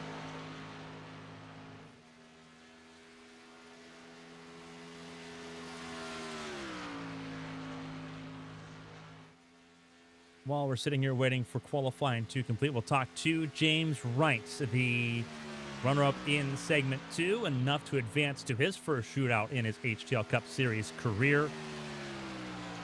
James, obviously a wild survival there in segment 2 of the Open. You're now in the shootout, having to work in the back of the field. How are you feeling? Amazing. I tried to work with some of my friends like Eli and Chrissy in that first half of the Open there, and just ended up being a ping pong ball. And I think I led some laps there. I'm not really sure, but just all in all, glad to be in the get it through. Obviously, your first shootout here. Now it starts to get a little bit more serious. You're in the party with all the race winners, the pole sitters, the former champions in the series here for a group of 17. What's the strategy going in? Now you get to work with a teammate for the first time in the Arrowhead Racing colors this season. Kind of just lean on my teammate a little bit, see what they're doing. I know I'm gonna have to be probably quite a ways back. Looks like they're starting 4th here, so just kind of ride for a little bit and try not to get eliminated in that first segment there. It's almost time to go racing, James. Obviously, a fantastic job there. Obviously, first full season in HTL competition. We've seen some results from you in the past. 2 8th places are your highest finish here. What's the aim going into the season, knowing that you're part of now a 4-card squad there with the Arrowhead Racing Group? Just really lean on my teammates, try to learn, and hopefully try to eke out a win this season. I feel really strong on super speedways, and there's a few 2 miles and lower tracks that I feel pretty confident about. I know I have some big learning to do, but I'm super excited to get started. Well, we'll get you started here this season. You're starting down in 16th place for the shootout. Good luck, and hopefully we get to talk to you again at the end of this one. Thanks, Carmen.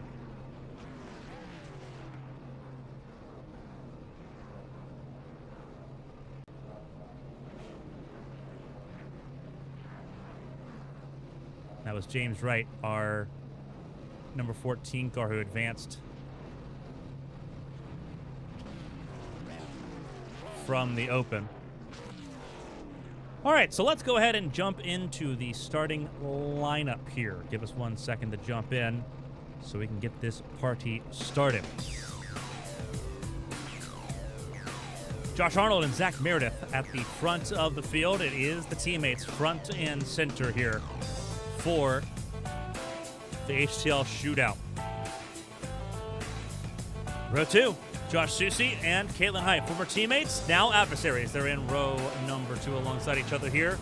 The 2 most winningest drivers in HTL history. Caitlin Height with 18 wins, Josh Susi with 16 going into this season. Patrick Oberstadt and Pacey Wygent sitting in row number 3. Both of them won races last season. Patrick Oberstadt won 3, Pacey Wygent won 1. Ben Roberts, another one-time race winner. He won earlier in the season in Atlanta, I do believe. Stephen Oberstadt won the Southern 500 last season. Those teammates sit in row 4. Zach Apperson and Tucker Sawyer in row 5. Tucker Sawyer, a road course extraordinaire. 2 race wins to his credit in his career. Zach Apperson winning at Talladega last season. He'll try to get another plate win here tonight. Bailey Thompson won on the streets of Chicago. And will be joined by Olivia Pereira, who is a pole sitter for Daytona 500. Had to wait for a second. I go through the list.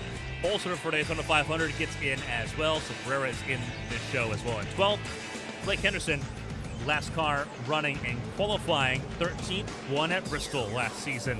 His 4th career win in the HTL Cup Series. Christina Ryan got in through the Open, won Stage 1 in the Open. Richard Odie won Stage 2 of the Open. James Wright finished second behind Richard Odie in the Open there. Alfred Dana rounds up the field, was second in segment 1 in the Open. They give us 17 cars on this formation. And again, for those following along at home, the way it's going to work, 15 laps here in segment 1. Caution laps, unlike what they were in the Open, caution laps do count. So the segment can't end under caution well and truly here. Bottom 2 eliminated. They are discontinued from the event. They will not be able to continue beyond the first segment. Same process is done at the end of segment 2 on lap 30. That gives us 13 cars to race it out for the $50 bonus at the end of the 45-lap event. Pretty straightforward is how things are going to look here for the start of this event. It is former teammates, 2-time race winners, both of them at the front of the field. As we get ready to go racing, a huge shout out to Henderson Graphics. Several cars in the fields donning the Henderson Graphics work. NASCAR quality without NASCAR prices. Blake Henderson providing his expertise, years and years of value. If you're looking to improve your looks on the stock car circuit, the QR code on the bottom left of your screen get you in contact and get you started and get you looking pretty nice here going into the month of May and the summer months coming up here on iRacing.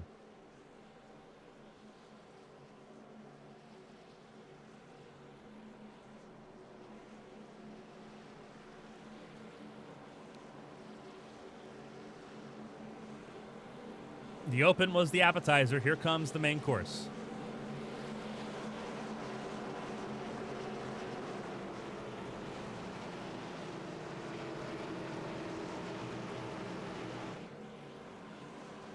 Getting ready to go back racing here.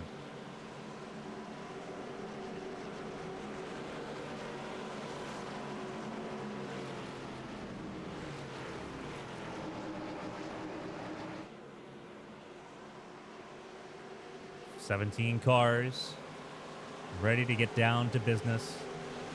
It's Arnold, Meredith, Susie, and Height, your top 4. And it is almost showtime.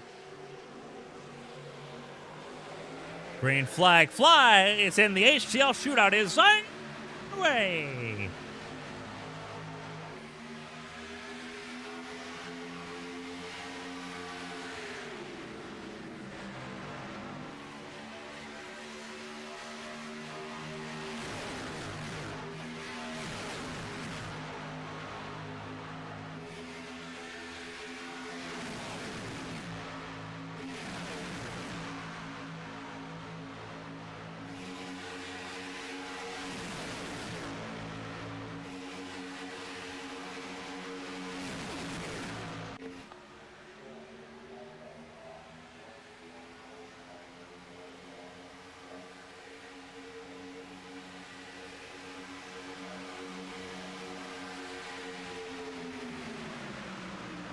First lap of the shootout is in the books. It is in the hands of Zach Meredith. Remember, the rule of stage 1 and stage 2, you don't have to be first, you just don't want to be last.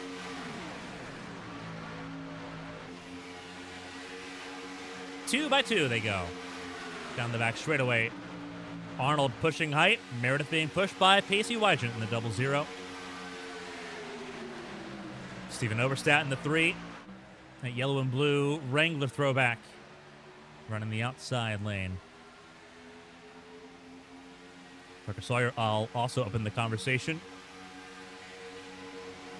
Tucker Sawyer, his win last season came from a plate track as well. Came from Talladega.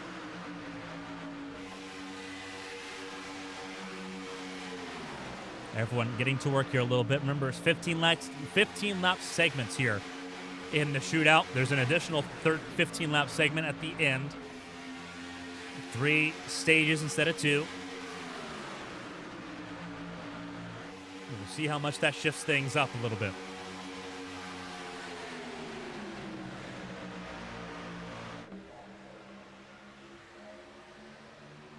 Oberstadt looking to get to the front of the field. Got to the bottom of the racetrack there. Along with Pacey Wygent on the bottom of the racetrack, Meredith once again leads a lap.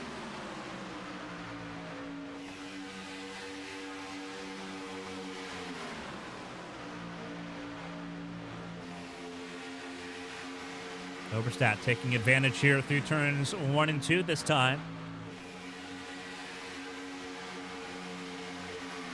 They say it's normally early doors. You don't want to push things too awful hard, but in this case, you can't really afford to wait too awful long. Pacey Wygent gets shuffled to the middle. Tucker Sawyer up in the fence. Same with Olivia Pereira, the Ascent car, struggling early on here. Sawyer drops all the way to the back here, and you do not want to lose the draft early. That would be a death sentence. And both Pereira and Sawyer now look like they are in the drop zone. They have been left behind here, and the remaining 15 cars can sort of just hold station knowing that they're all safe. The prerogative for them is not that high to push now, knowing that those 2 cars are well and truly out of the draft and out of the way. And in this case, the first segment could have already cleaned itself up. In a very unfortunate way for the teammates there, for the Ascent Racing cars, the 96 and the 09, in trouble early.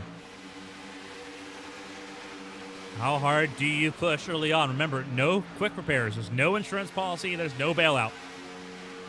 The damage you get, you've got to carry. And now, unlike in the open, you can't just sit in pit lane and get it all repaired.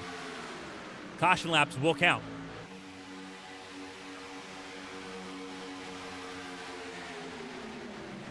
And you can tell that the vibe has shifted just a little bit. The outside lane, now the lane to be in. Top 5, single file. Caitlin Hyatt on the bottom of the racetrack with Steven Oberstadt and Josh Susie in support. But it's a very, very lonely road on the bottom. Bryn Roberts also there. Looks like Patrick Oberstadt also dropped to the bottom of the racetrack. The Beagle Denny Racing cars. Line astern behind Caitlin Hyatt. Josh Susie for Gibney Racing Division, the only car for that team in the shootout. Also on the bottom of the racetrack behind the 3 of Steven Oberstadt. Outside lane is Josh Arnold. It is his teammate, Zach Meredith, and it's the 80 of Christina Ryan. Pacey Wygent 4th on the outside lane as the inside lane tries to surge forward. And trouble early on. Steven Oberstadt saves it. And now he's going to be in the drop zone. He's going to come down pit lane immediately. And that's not a good omen. And that could end Steven Oberstadt's shootout early. Because he is now down pit lane. Is he just driving through, or is he getting service? Looks like he may just be driving through.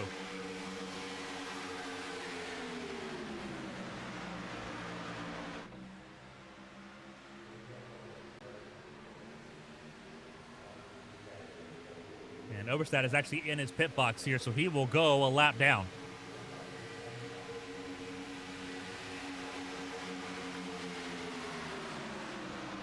And I think that is going to call his shootout to a close. Not even halfway through stage 1. So now it's Pereira and Sawyer battling for the last transfer spot right now. Unless another issue like what happened to Steven Oberstadt happens again, which is not out of the question.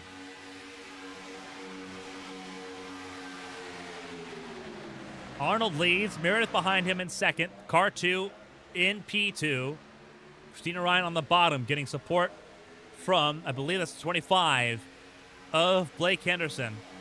And it is. We're right on board with the 25 as he sits on the inside lane. May the 4th be with you. He's running a Star Wars paint scheme. I believe he's the only one to do so tonight. But here he is.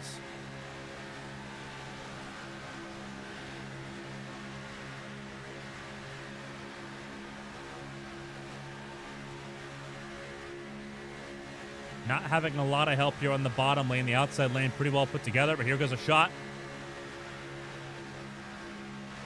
And down comes Arnold in front of Christina Ryan. Arnold trying to control both lanes.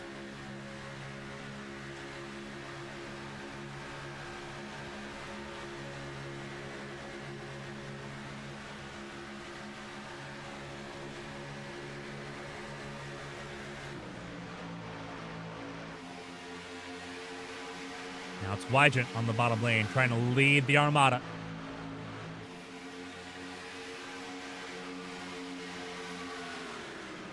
Richard Odie is looking feisty right now. He is 3rd on the outside lane.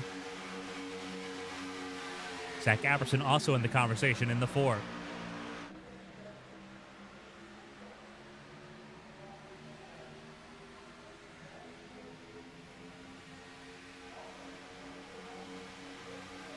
Coming to 4 to go in segment number 1.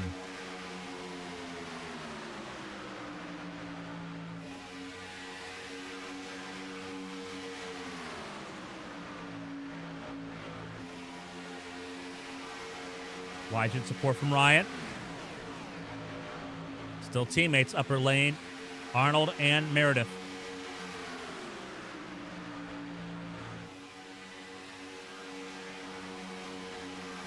Meredith gets to the bottom of the racetrack. Wygant did not lift. Almost took the 12.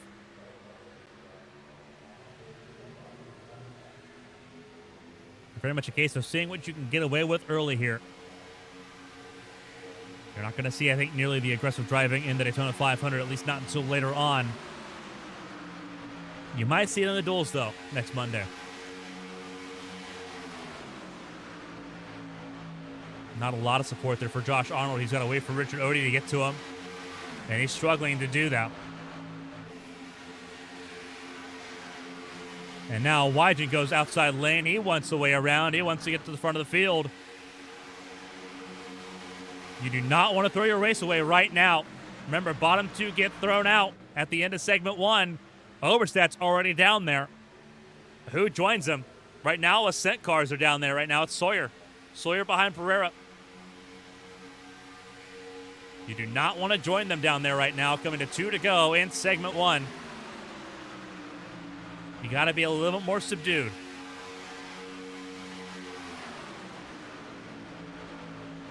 But you're not seeing subdued activity at the front of the field. Bragging rights are the name of the game. There's no money for winning segment 1. There's no money for segment 2. There's just money at the end.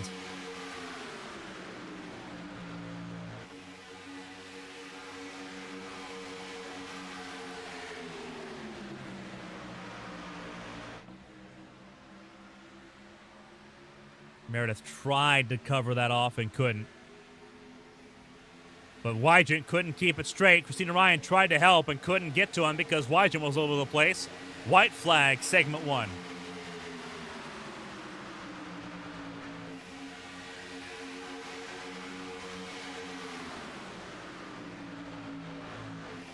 And teammates are now pretty well undisputed at the front of the field unless something changes down the back straightaway, and it very well could. Does Odie jump? Yes, he does.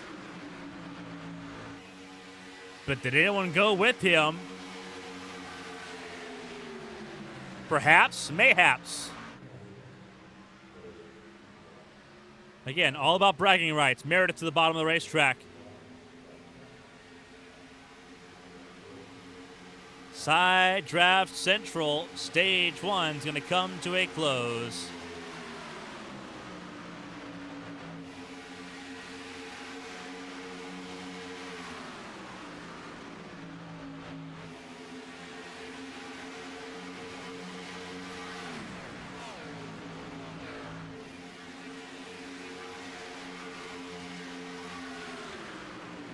Keep ourselves going here. Yellow flag has come out.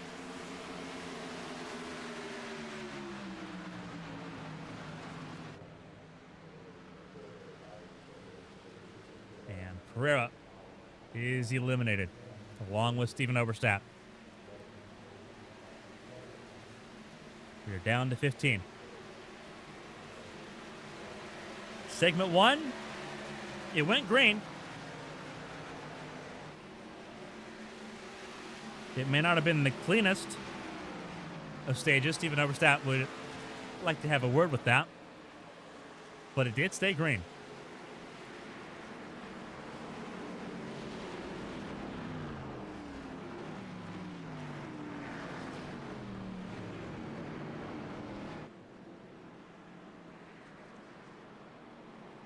Busy, busy time as everyone gets themselves ready to go for the second segment.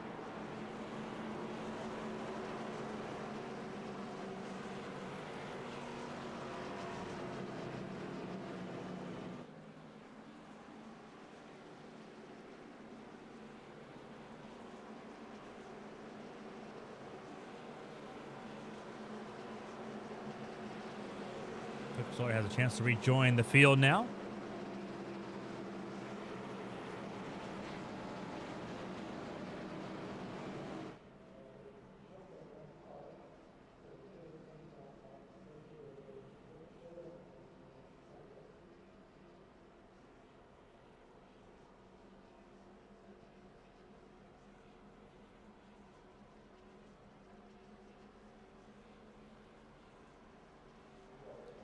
See if anyone comes down pit lane this time. I'd imagine if you're going to just hop off of fuel. I don't see much of a point in doing that right now, but we'll see what everyone else does. 15 cars ready to go, and we'll see who all comes down pit lane. Some deciding maybe not. Everyone eventually will make that jump down pit lane. Josh Arnold leading the Armada.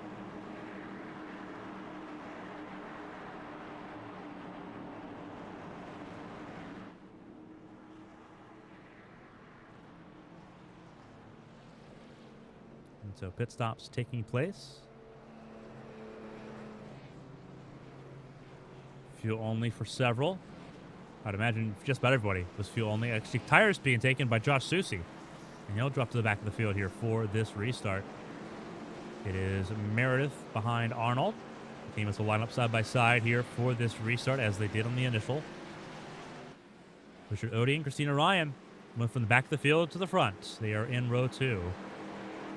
Blake Henderson, James Wright in row 3. Kelly Thompson, Zach Apperson, row 4. Pacey Wygant, Caitlin Height, row 5. As we get ready to go, racing for this second stanza. Stage 2 will end on lap 30, and it will eliminate the cars 14th and 15th in the running order. Ben Roberts still on pit lane. Potential bad omen for the 8 car. He's leaving pit lane now, it looks like. And he'll be at the tail end of the line. His teammate, Steven Oberstadt, already out. He still has Patrick Oberstadt in this race in the 88, starting 11th. It is Toyota's first, second, and third at the front of the field. Your best Toyota is 11th with Patrick Oberstadt. The only Chevrolets in this field were the Beagle Denny Racing cars. The 3 of them that had won races and we're already locked in. It is Toyotas and Fords the rest of the way, mostly Toyotas the rest of the way. 1 Toyota out. 7 Toyotas remain. 6 Fords remain. All the Fords made it through the first stage.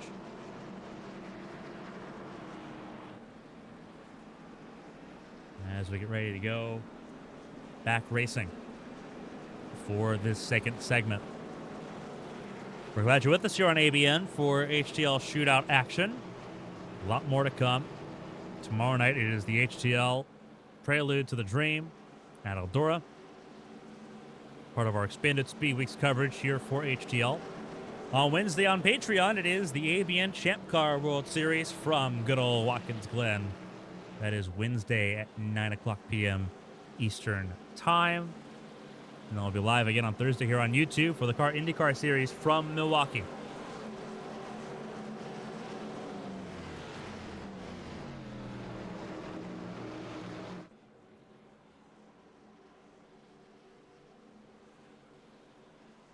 Josh Lucy topping off a fuel again at the very back of the field.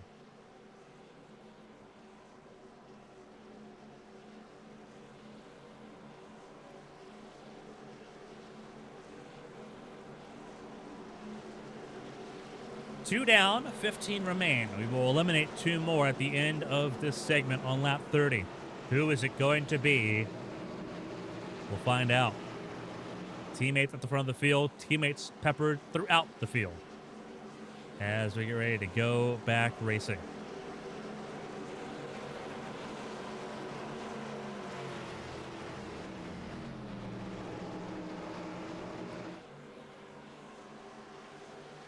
Everyone getting ready to go.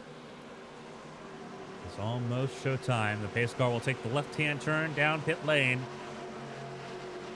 And it'll be at Josh Arnold's command. Last time HTL was here for a points event, the Firecracker. It was Josh Arnold that won. He will lead us back underway. Odie gave a pretty good shot immediately. But he left Blake Henderson pretty high and dry, and now it's going to leave him with very little alternative as the outside lane once again gets the advantage at a turn 2. Odie with Henderson behind. Teammates up top. It is Arnold with Meredith behind. Thompson on the inside lane, third in line. Christina Ryan outside lane, third in line.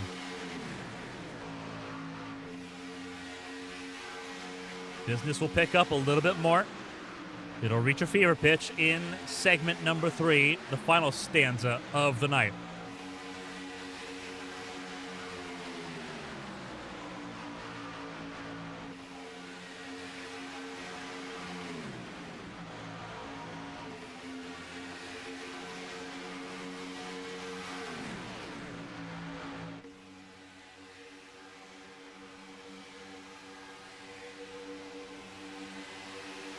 Getting a pretty big shot there from Blake Henderson, but it's not enough.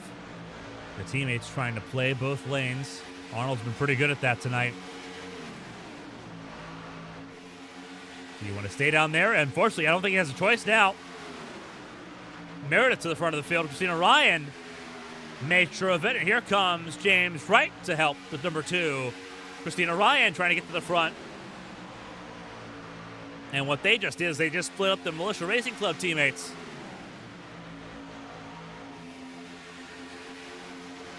Whoa! Huge trouble! Trouble on the front straightaway. Huge bump. Arnold turned Christina Ryan. Meredith got fenced. And a bunch of others did too. It was a bad bump out of turn 2. Christina Ryan gets that car refired. First caution for an incident in the shootout itself. Could have been worse, but not a pleasant experience here.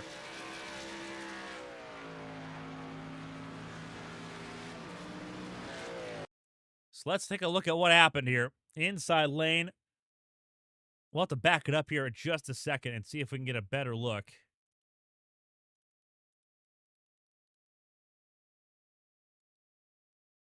So this is in turns 1 and 2. It's all on the left side of your screen. The 80 of Ryan, the 2, that red, white, and blue Star Spangled Banner car of Meredith, the 14 of James Wright, and the 12 of Josh Arnold. And we'll go ABN quarter speed.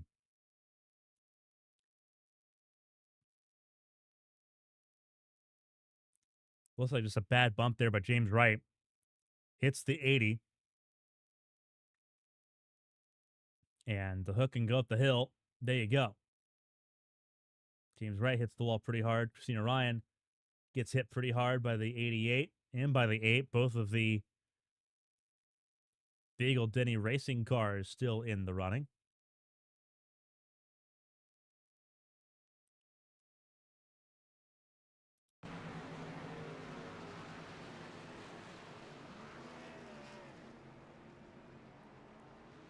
And rough mill stanza in the shootout now for several of those cars involved.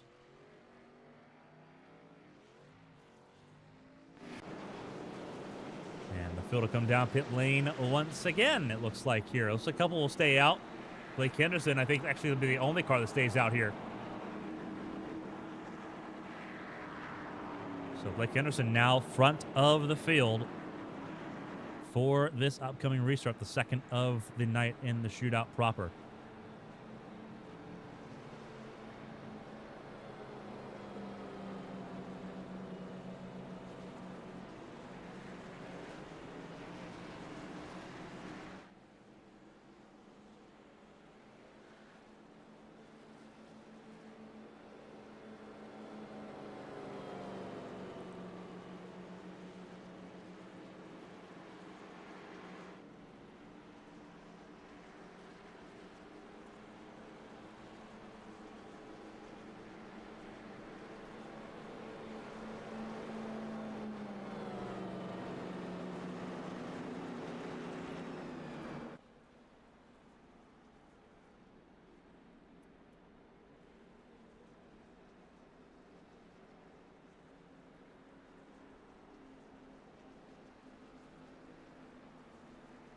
Josh Susi in second, Josh Arnold in third, Pacey Wygant in fourth, ahead of Tucker Sawyer.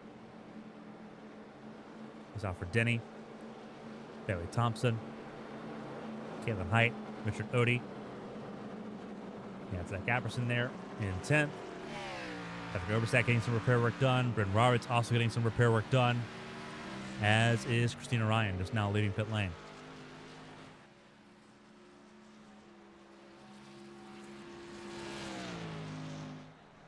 Zach Meredith still on pit lane, as well as James Wright, getting some more repair work done at the moment.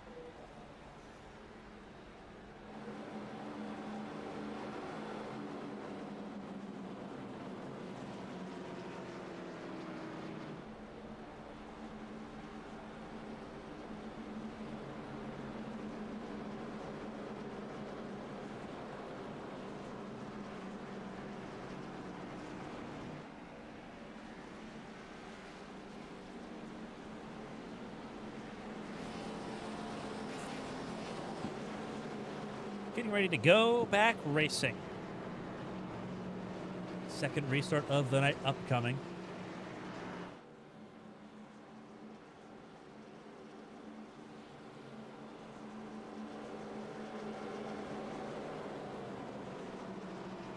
Henderson and Susi at the front of the field.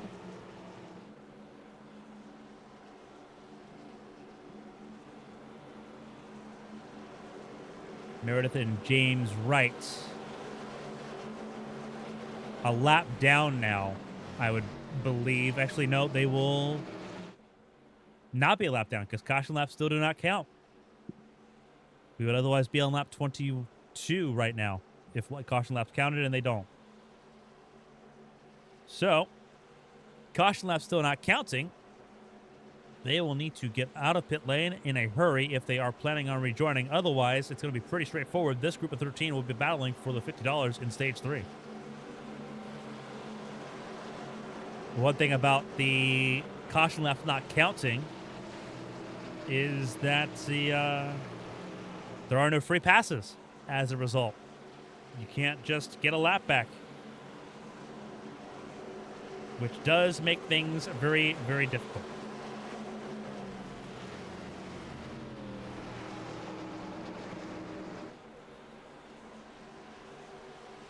And both Meredith and James Wright still on pit lane. It looks like those days are done,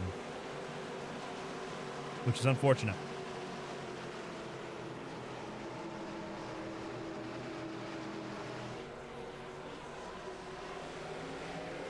Green flag flies. We're back underway here in Daytona.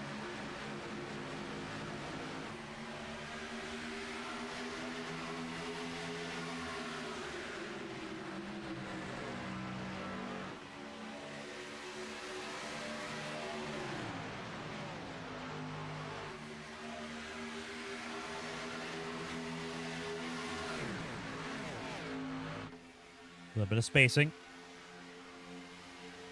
between the front and the middle of the field.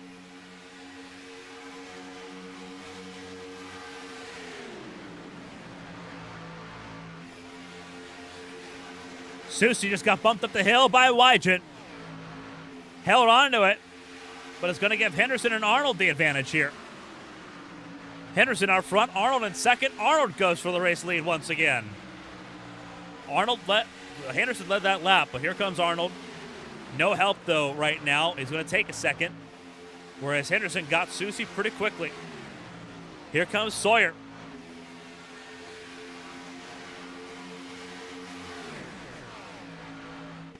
Sawyer almost got eliminated in the opening stanza of the shootout. Now here he is at the front of the field.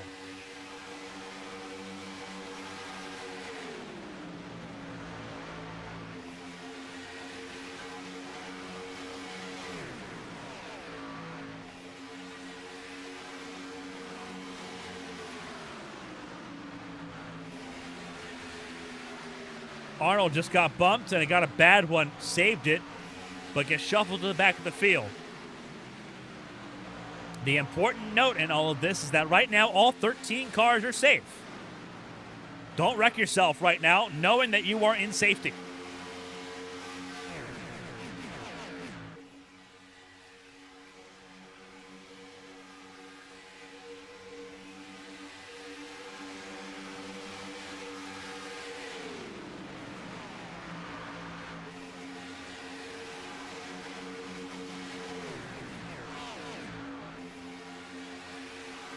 Henderson back out in front. Susie in second. 8 to go in segment number 2.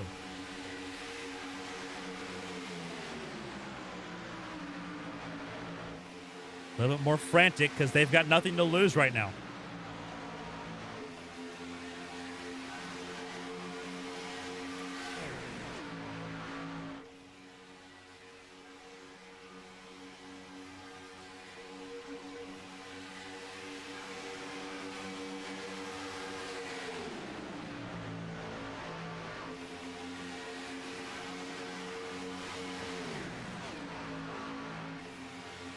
Wygant now in the race lead as Henderson tries to rally back on the outside lane once more and does so.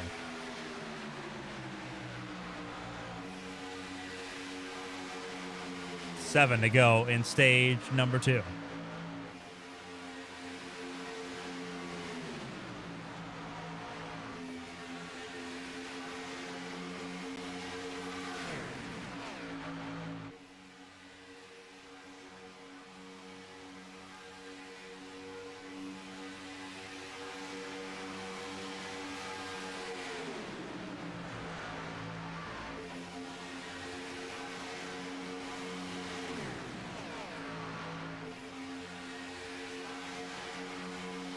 Coming to 6 to go.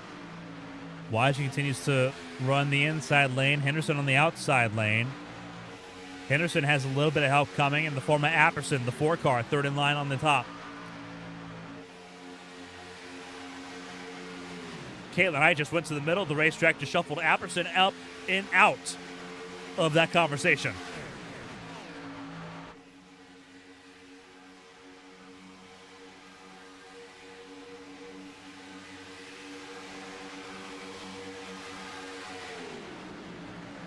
Also on the outside lane, Christina Ryan, that green number 80. Not to be mistaken with the metallic green of Bailey Thompson. James Wright leaving pit lane. It will be for naught. He's got 5 more laps in the shootout as things sit.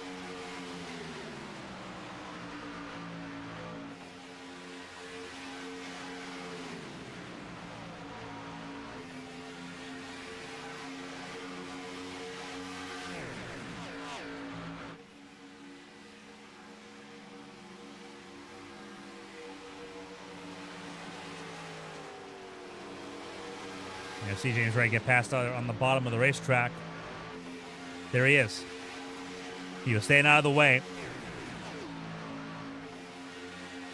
of those on the lead lap. His day, he knows, is over. 4 to go in stage 2. Meredith also back on the racetrack, but they are just collecting laps at this point.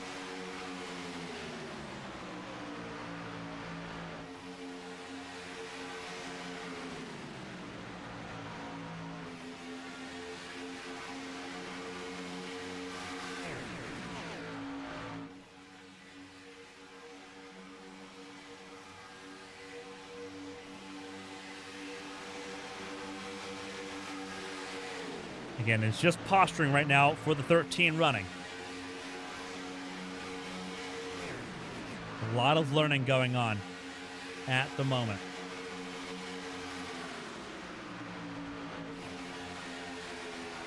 Have not called out for Denny's name in the shootout so far. He's second in line on the bottom behind Wygent. The outside lane is the one that's moving right now. Henderson leading the way. Susie in second. Susie knows he's outnumbered.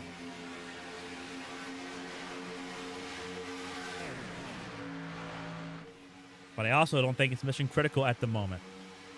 These 13, as long as they keep these cars clean, will have a chance to battle for $50 at the end of this race. You just got to keep it clean. Coming to 2 laps to go. You got to keep it clean for 5 more miles, and then the gloves can come off. 2 to go.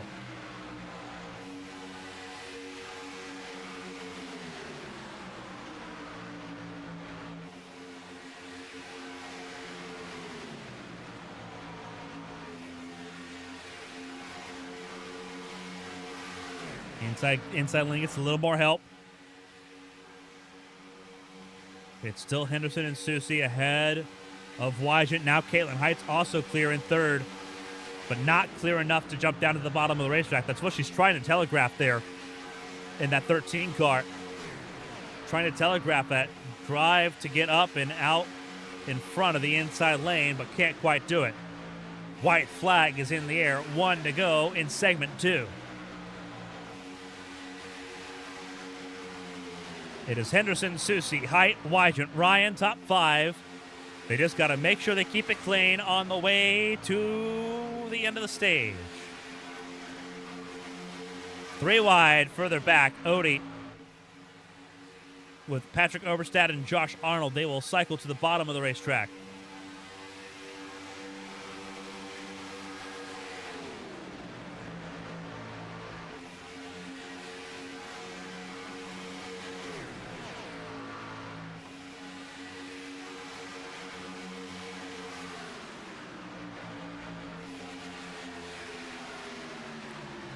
The stage ends. Blake Henderson grabs segment number 2. And everyone survives except for James Wright and Zach Meredith. Those days are over.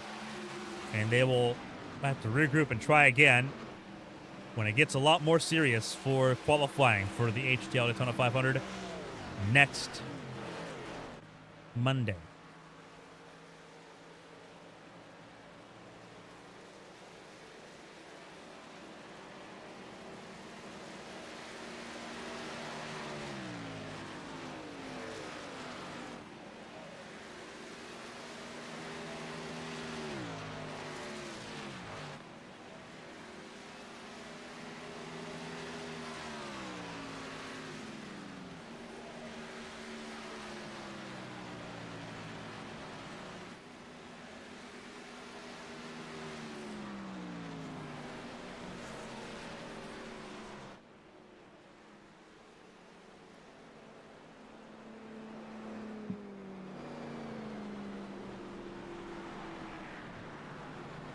We are back under caution. This time, the planned segment break. James Wright's day is done. Zach Meredith's day is also done.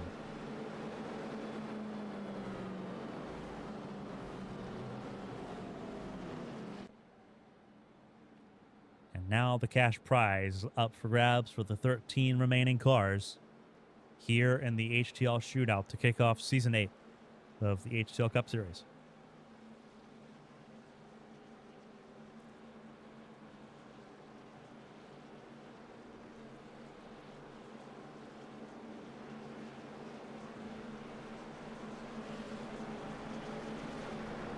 Well, Red, if your Tuesdays are a little bit open, we have a solution for that. Truck racing on Tuesday nights beginning next Tuesday, the HTL Challenger Series. 14 races beginning next week from Daytona, around the country, back to Homestead Miami Speedway for the end of the Challenger Series season. Truck racing is back on HTL, and it's back in a big way on ABN. QR code on your screen can help you get started. As the next crop of drivers in the HTL are molded in the Challenger Series. Everyone down pit lane, topping off with fuel. If you're going to grab tires, now's probably the time to do it because you're going to need every bit of the tools at your disposal here.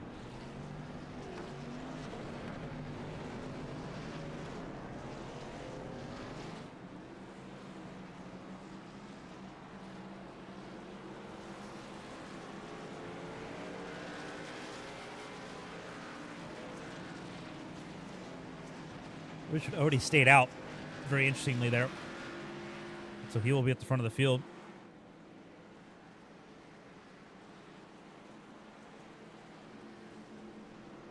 But everyone is resetting it and giving it a go.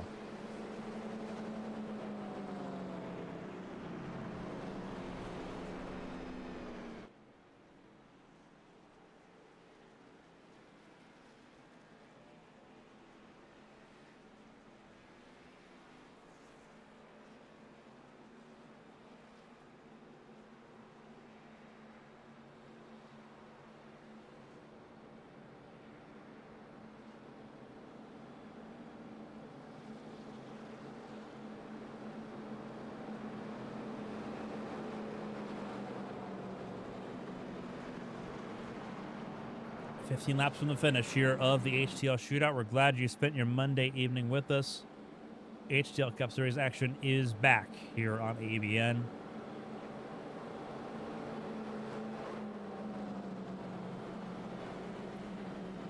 Richard Odie won the second segment of the preseason open to get into the shootout tonight.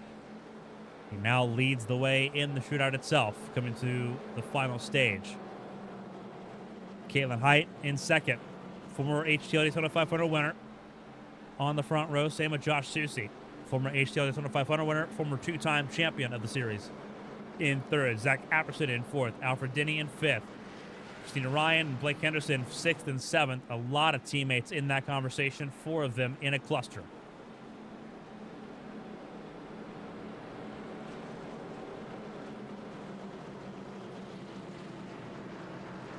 Bailey Thompson at the very tail end of the field will make up the 13th and final car. In between Henderson and Thompson, you'll find Brennan Roberts in 9th, Josh Arnold in 10th, Patrick Oberstad 11th, Tucker Sawyer in 12th.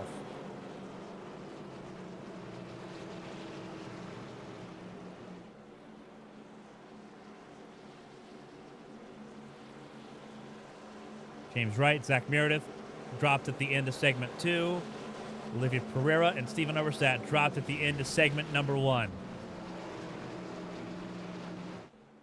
And everyone getting ready to get back racing. This is where it's going to get a lot more intense, and it's going to be very quick. It's going to be very sudden when it happens. Cash prize on the line here in segment 2.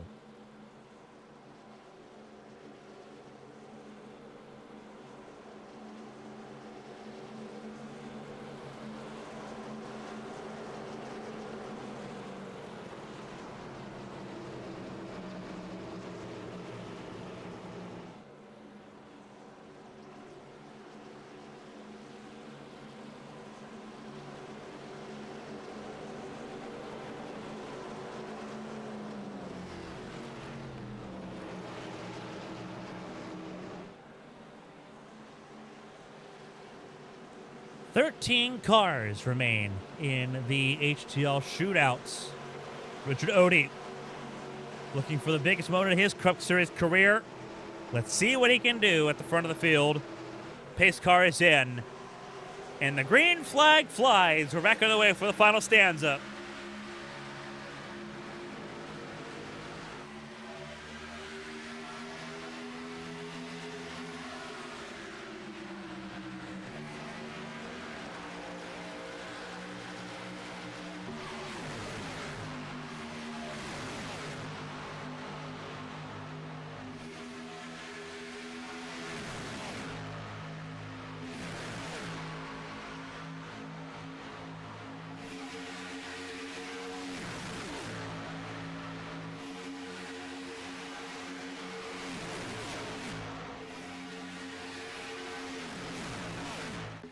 Spotters getting their workout. Here's what they're seeing from high above the World Center of Racing. Caitlin Height leads the way. Josh Susie in second. Keeping control of the outside lane as Richard Odie runs the bottom of the inside lane there. Ahead of the 21 Alfred Denny. Massive complex here at the World Center of Racing, Daytona International Speedway. Big time bump there by Odie and Alfred Denny. Now in the middle of the three wide situation, it's going to allow the outside lane to go forward in a massive way. It's going to allow Alperson to get clear, and I think it's going to allow Christina Ryan to also get clear. She does.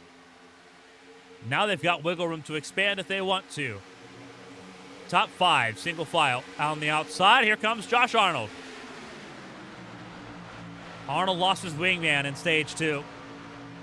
With Meredith now out, having to watch from the sidelines. Henderson goes with them. They've abandoned the inside lane altogether, trying to side draft the outside lane, and it's not quite working to any effect.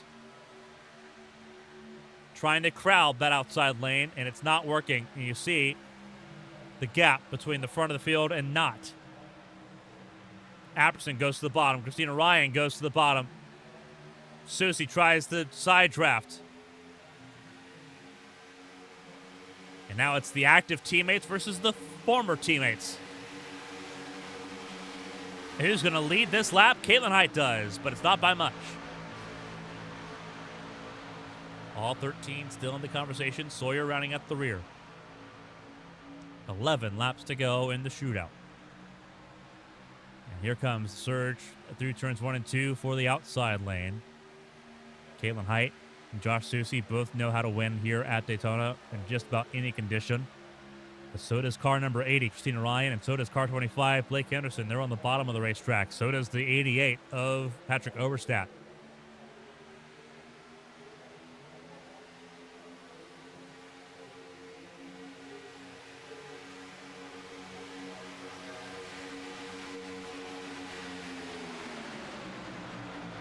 Ten to go.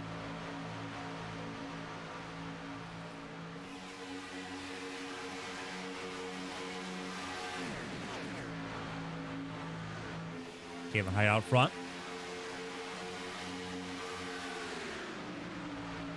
Inside lane still being controlled there by the 4 of Apperson. Thinking about going 3 wide, and it puts Arnold in the sucker hole. He drops back out of the top 10. And he'll drop all the way down to 13th. Outside lane seems like the place to be right now. But it is the calm before the storm. 9 to go.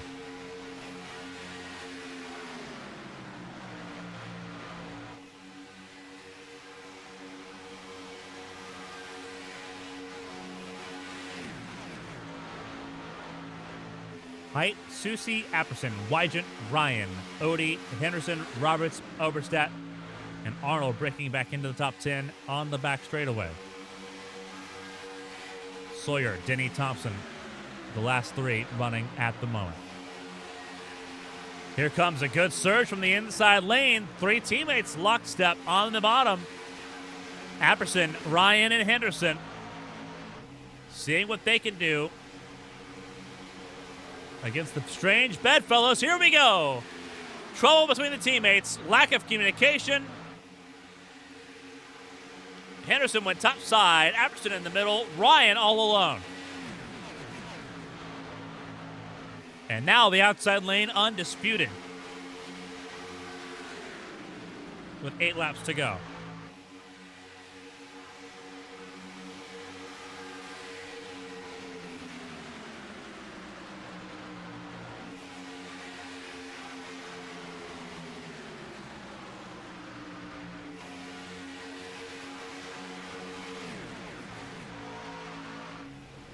Height, Susie, Wygent, your top 3. Odie in 4th. Inside lane now being led by the Beagle Denny racing cars of Bryn Roberts and Patrick Oberstadt, with Denny in 3rd on the bottom. We'll see what the 8 in the 88 can do on the inside lane.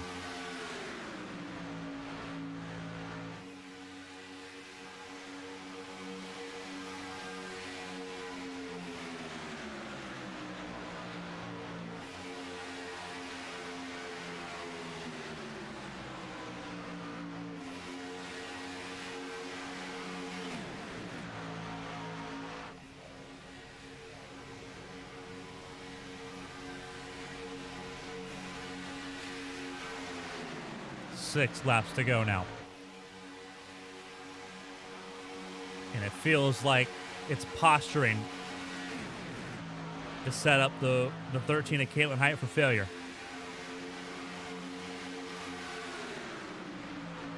We'll see if that's the case. The inside lane has made some inroads there on the bottom of the racetrack. Wygent and Odie got really squirrely. So did Blake Henderson, and that's going to affect the inside lane as well. Once again, pushing 5 cars deep. I'm not sure why you would do that. In recorded history of motorsports, that's never worked. And all it's done is help the outside lane again. The inside lane was making great strides until that point, and now it's dead again. 5 to go. Wygent goes in front of Sawyer.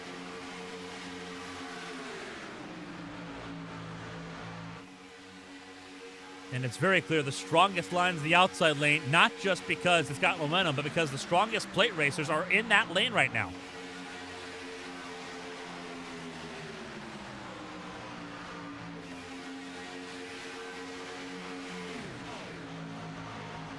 Trouble.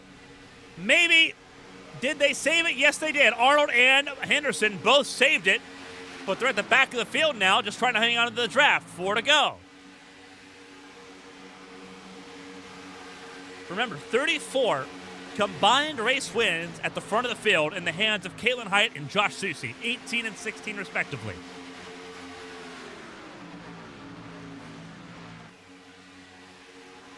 Dustin Hall's the next closest with 10, and he's not in this race.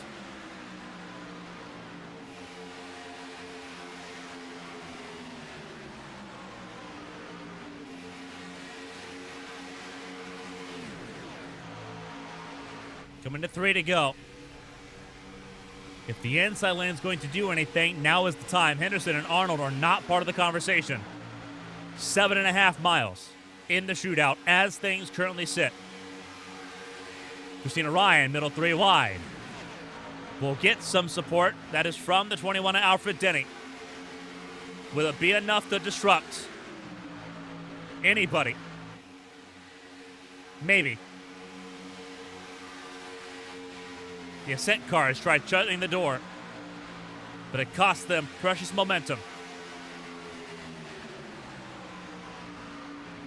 Nobody wants to help Ascent. We talked about it in the preseason articles.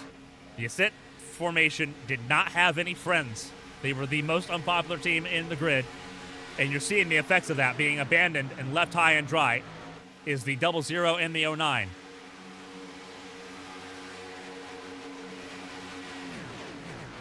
That is the effects of their misgivings from the last 3 seasons.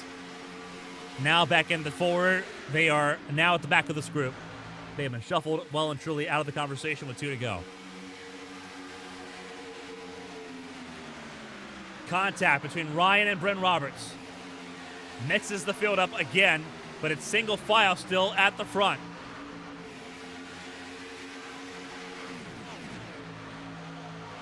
Coming to the white flag. It'll be 1 lap to go in the shootout. Who's going to win the cash prize? Caitlin Heights led the entire final stanza. Will she lead this final lap? Patrick Oberstadt, full head of steam, with Tucker Sawyer trying to support. 3 wide behind. Ryan in the middle. Odie up top. They squeeze. They hit. It was Sawyer that ate the worst of it. Susie gets turned in behind. But we race to the finish. This is for the cash prize. Height leads. Support from Wygant. Odie's getting support from Thompson. Ryan's in 5th. This is the drag race for the cash prize for the shootout. Coming to the start finish line, Caitlin Height wins. And her reunion with Arrowhead Racing is successful. She kicks off season 8 with a cash prize and a little bit richer here tonight. And the best friends will door bang down the back straightaway. Christina Ryan finishes 5th. Caitlin Height earns the cash prize.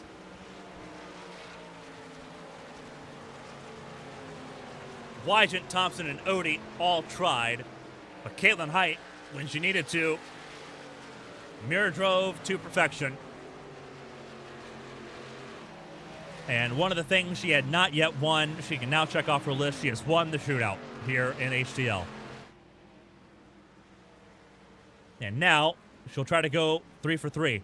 Next up on the list is the duels at Daytona next weekend. That sets the field for the Daytona 500. And if she can go and win her second 500 in 2 weeks' time, she'll be the first driver to complete a full Speed Weeks sweep. She is victorious here in Daytona to kick off Speed Weeks here for Season 8. A huge celebration for Caitlin Height.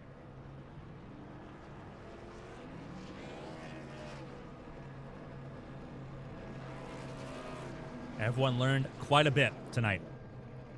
Going into Speed Weeks here. Again, we'll be live again tomorrow night. Not here at Daytona, but in Eldora for the Prelude to the Dream. And then obviously next week, it's going to be down to business with qualifying and the qualifying duels for the 500 itself. Caitlin Height parks it in victory lane. Let's go over your running results here in Daytona. Caitlin Height, Pacey Wygant, Bailey Thompson, Richard Odie, Christina Ryan, your top 5 here at the World Center of Racing. Zach Apperson, Tucker Sawyer, Patrick Oberstadt, Josh Arnold, Blake Henderson, top 10. But there's only a cash prize for the winner tonight. Alfred Denny, Bryn Roberts finish top 12. Your last car running at the end of this race is Josh Susie, who got turned on the final lap. Zach Meredith and James Wright eliminated after the second segment, and your opening segment eliminated Olivia Pereira and Stephen Oberstadt at the tail of the running order. It is Caitlin Height, your race winner, and $50 richer to kick off the season. A wild, wild night. Let's talk to our podium finishers here. Let's start with Bailey Thompson, Deuce, who had a wild, wild night. Not quite the result you were looking for, but in the conversation at the end, walk us through it. I mean, I don't care how I won. That is the most fun racing I've ever had.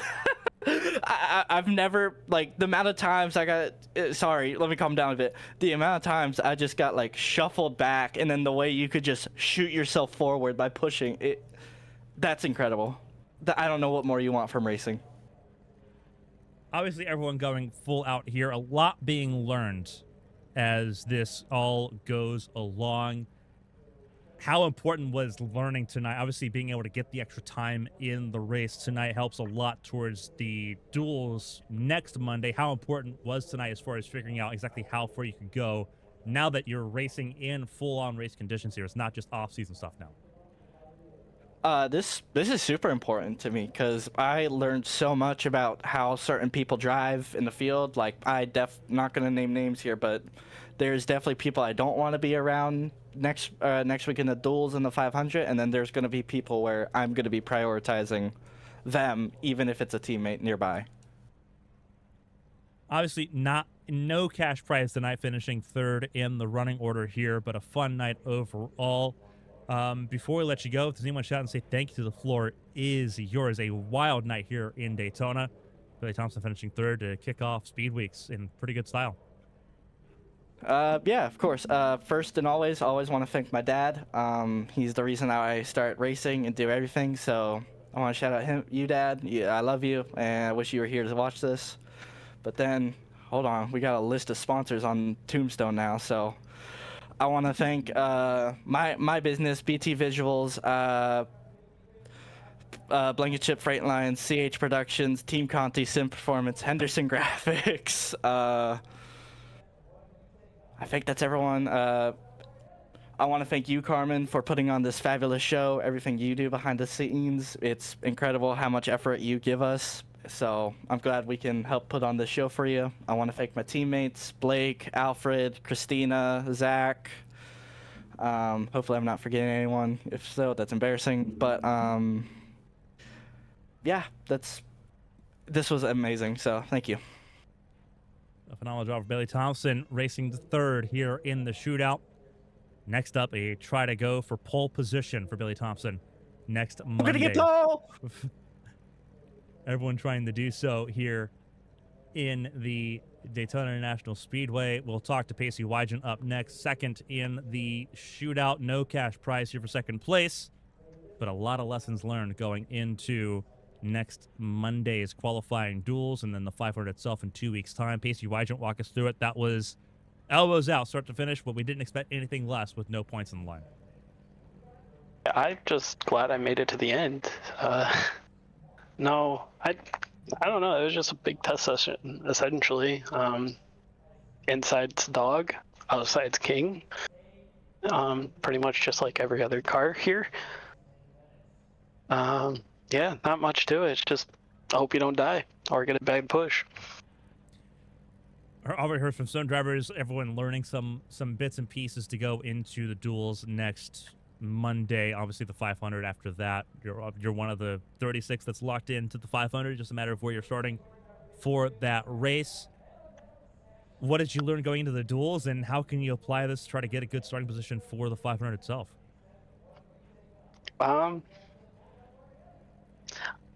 mean, come straight down to qualifying. It just kind of depends on when you go out on track. If you're going to have a 6-mile-an-hour wind or if you're going to have a 0-mile-an-hour wind down the back. That's kind of what played the biggest role in the pole tonight. For the duels, it's just going to be probably realistically a demolition derby with everybody trying to get used to these cars. I don't really expect it to go much different than that. I mean, there could be a surprise, but it's more than likely just going to be a crapshoot. That's just the nature of the play tracks, and especially when you don't really have much on the line like next week. And everybody trying to get used to the cars, as I've said a few times, it's just the nature of it. So just try to finish next week. I think that's the ultimate goal. That being said, the extra track time tonight being a part of the shootout, did it help you as far as trying to get used to everything tonight? Obviously, racing full sprint 110% all the way through, did it help as far as just getting adjusted and getting back into the rhythm of things? Yeah, I mean, it's definitely always nice to see new faces on, new cars and new numbers on drivers and all that, so it took a little bit of adjusting, but still pretty much wound up being the same people up front. So yeah, I mean, it's gonna be a fun integration into the HTL Cup Series with having the Gen 6 at the play tracks. It's gonna definitely make them a little bit more wild and racy, but I don't know, I'm personally a fan of sticking with the Gen 7, the next gen, for the play tracks. I think that car's actually kind of decent at the play tracks now. So well, the experiment starts off with a wild level of just excitement all the way around. Pacey Wige in second place here tonight in the shootout. Before we let you go, if there's anyone want to shout and say thank you to, the floor is yours. Congrats on the effort and finishing here. And obviously, good luck next Monday for qualifying. Thank you to you for broadcasting. Hopefully it was a successful night for you. And got a shout out to Ascent Racing and Eli mainly for giving me the ride and bringing me back to the season. Thank the wife for letting me do this, the kids for sleeping, and I think I'm trying to get used to this. I think it's outlier speed on the side of my car, so I gotta thank them for the setup. So yeah, I think that's about does it though. Pacey Wige in second tonight. He'll try to go for pole position for the Daytona 500 next Monday when we go live. Pacey, congratulations on the podium tonight, and hopefully we get to talk to you again in even better fashion next Monday. Congratulations. All right, thank you. Then we move on to the woman of the hour, the victor here at the shootout, checking a race off of the checklist here. It is Caitlin Height, now a little bit richer, and with a shootout win on the resume on top of 18 HTL Cup Series career wins. A lot to learn. Everyone getting used to the Gen 6 cars with this group for the first time on a Cup Series level. Walk us through it, Caitlin. Obviously, a wild race, but you dominated that third stage as you needed to. Oh my goodness. Yeah, it was with this car, the top side was just so dominant, and I mean, I was lucky to get a good jump on that final restart, and you know, my old teammate in this series and teammate in other leagues and friend here, just Susie, just jumped up and just played defense for that run. Unfortunately, I saw my mirror coming off of 2 for the final lap, just seeing him get turned into the infield. But I mean, if he wasn't there, I was probably going to get jumped at some point. But really, it's all about managing like all the air, and especially in the corners. But it was just like another day in the office there. So of course, you know, you come to Daytona here, and it doesn't matter if it's like a 5-lap race or like the 500. It's always great to win here. You've won the 500 here. You had not yet won a shootout here to kick things off. Now you have a chance to do something we've not seen anyone attempt to do for almost 3 years, and that's try to go for a sweep here of Speed Weeks. Qualifying coming up next week for the Daytona 500, a race that you have already won. Working again with Arrowhead Racing, a 4-car effort, the largest that team has been in its history here in HTL. Obviously, game plan is sort of just see what the weather's like when you go and make your qualifying run, but what is the feeling going into next week? We're working with teammates. Some you've worked with before, some you're working with for the first time officially next week.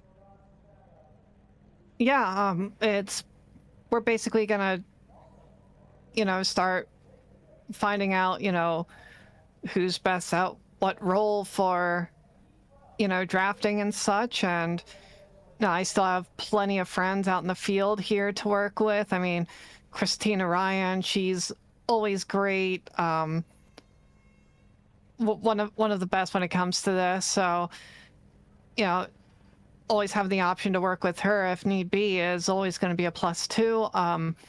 You know, all the old teammates from last season too. But looking forward with coming back to Arrowhead here, I mean, Emily and James, I've raced with them before, and Emily's always like a huge threat when it comes to super speedway racing. And yeah, just really I think it's going to be really fun. This car is just so amazing out here. Like, you don't understand how much like I miss this feeling from the next gen. Well, you get to get a lot more used to it here. Obviously, running all the plate tracks, that means we're running here at Daytona, running at Talladega, running in Atlanta. The first 4 weeks of the season are all in this car coming up here. and you're kicking off things in the right way here. A victory in the HTL Shootout here in Speed Weeks. Before we let you go and enjoy the rest of your night and get ready for next week's qualifying effort for the Daytona 500, if there's anyone want to shout and say thank you to Katie, the floor is yours. Congrats on the run tonight. Congrats on the prize purse, and obviously we'll hopefully talk to you again next weekend as you try to qualify for the pole position for the Great American Race. Oh yeah, I'm looking forward to it. Let's see. I want to thank everyone at Arrowhead Racing for giving me the opportunity to jump into this car. HTL and the admins for putting all this on once again, like 8 seasons strong. That's just insane, and it feels good to be back.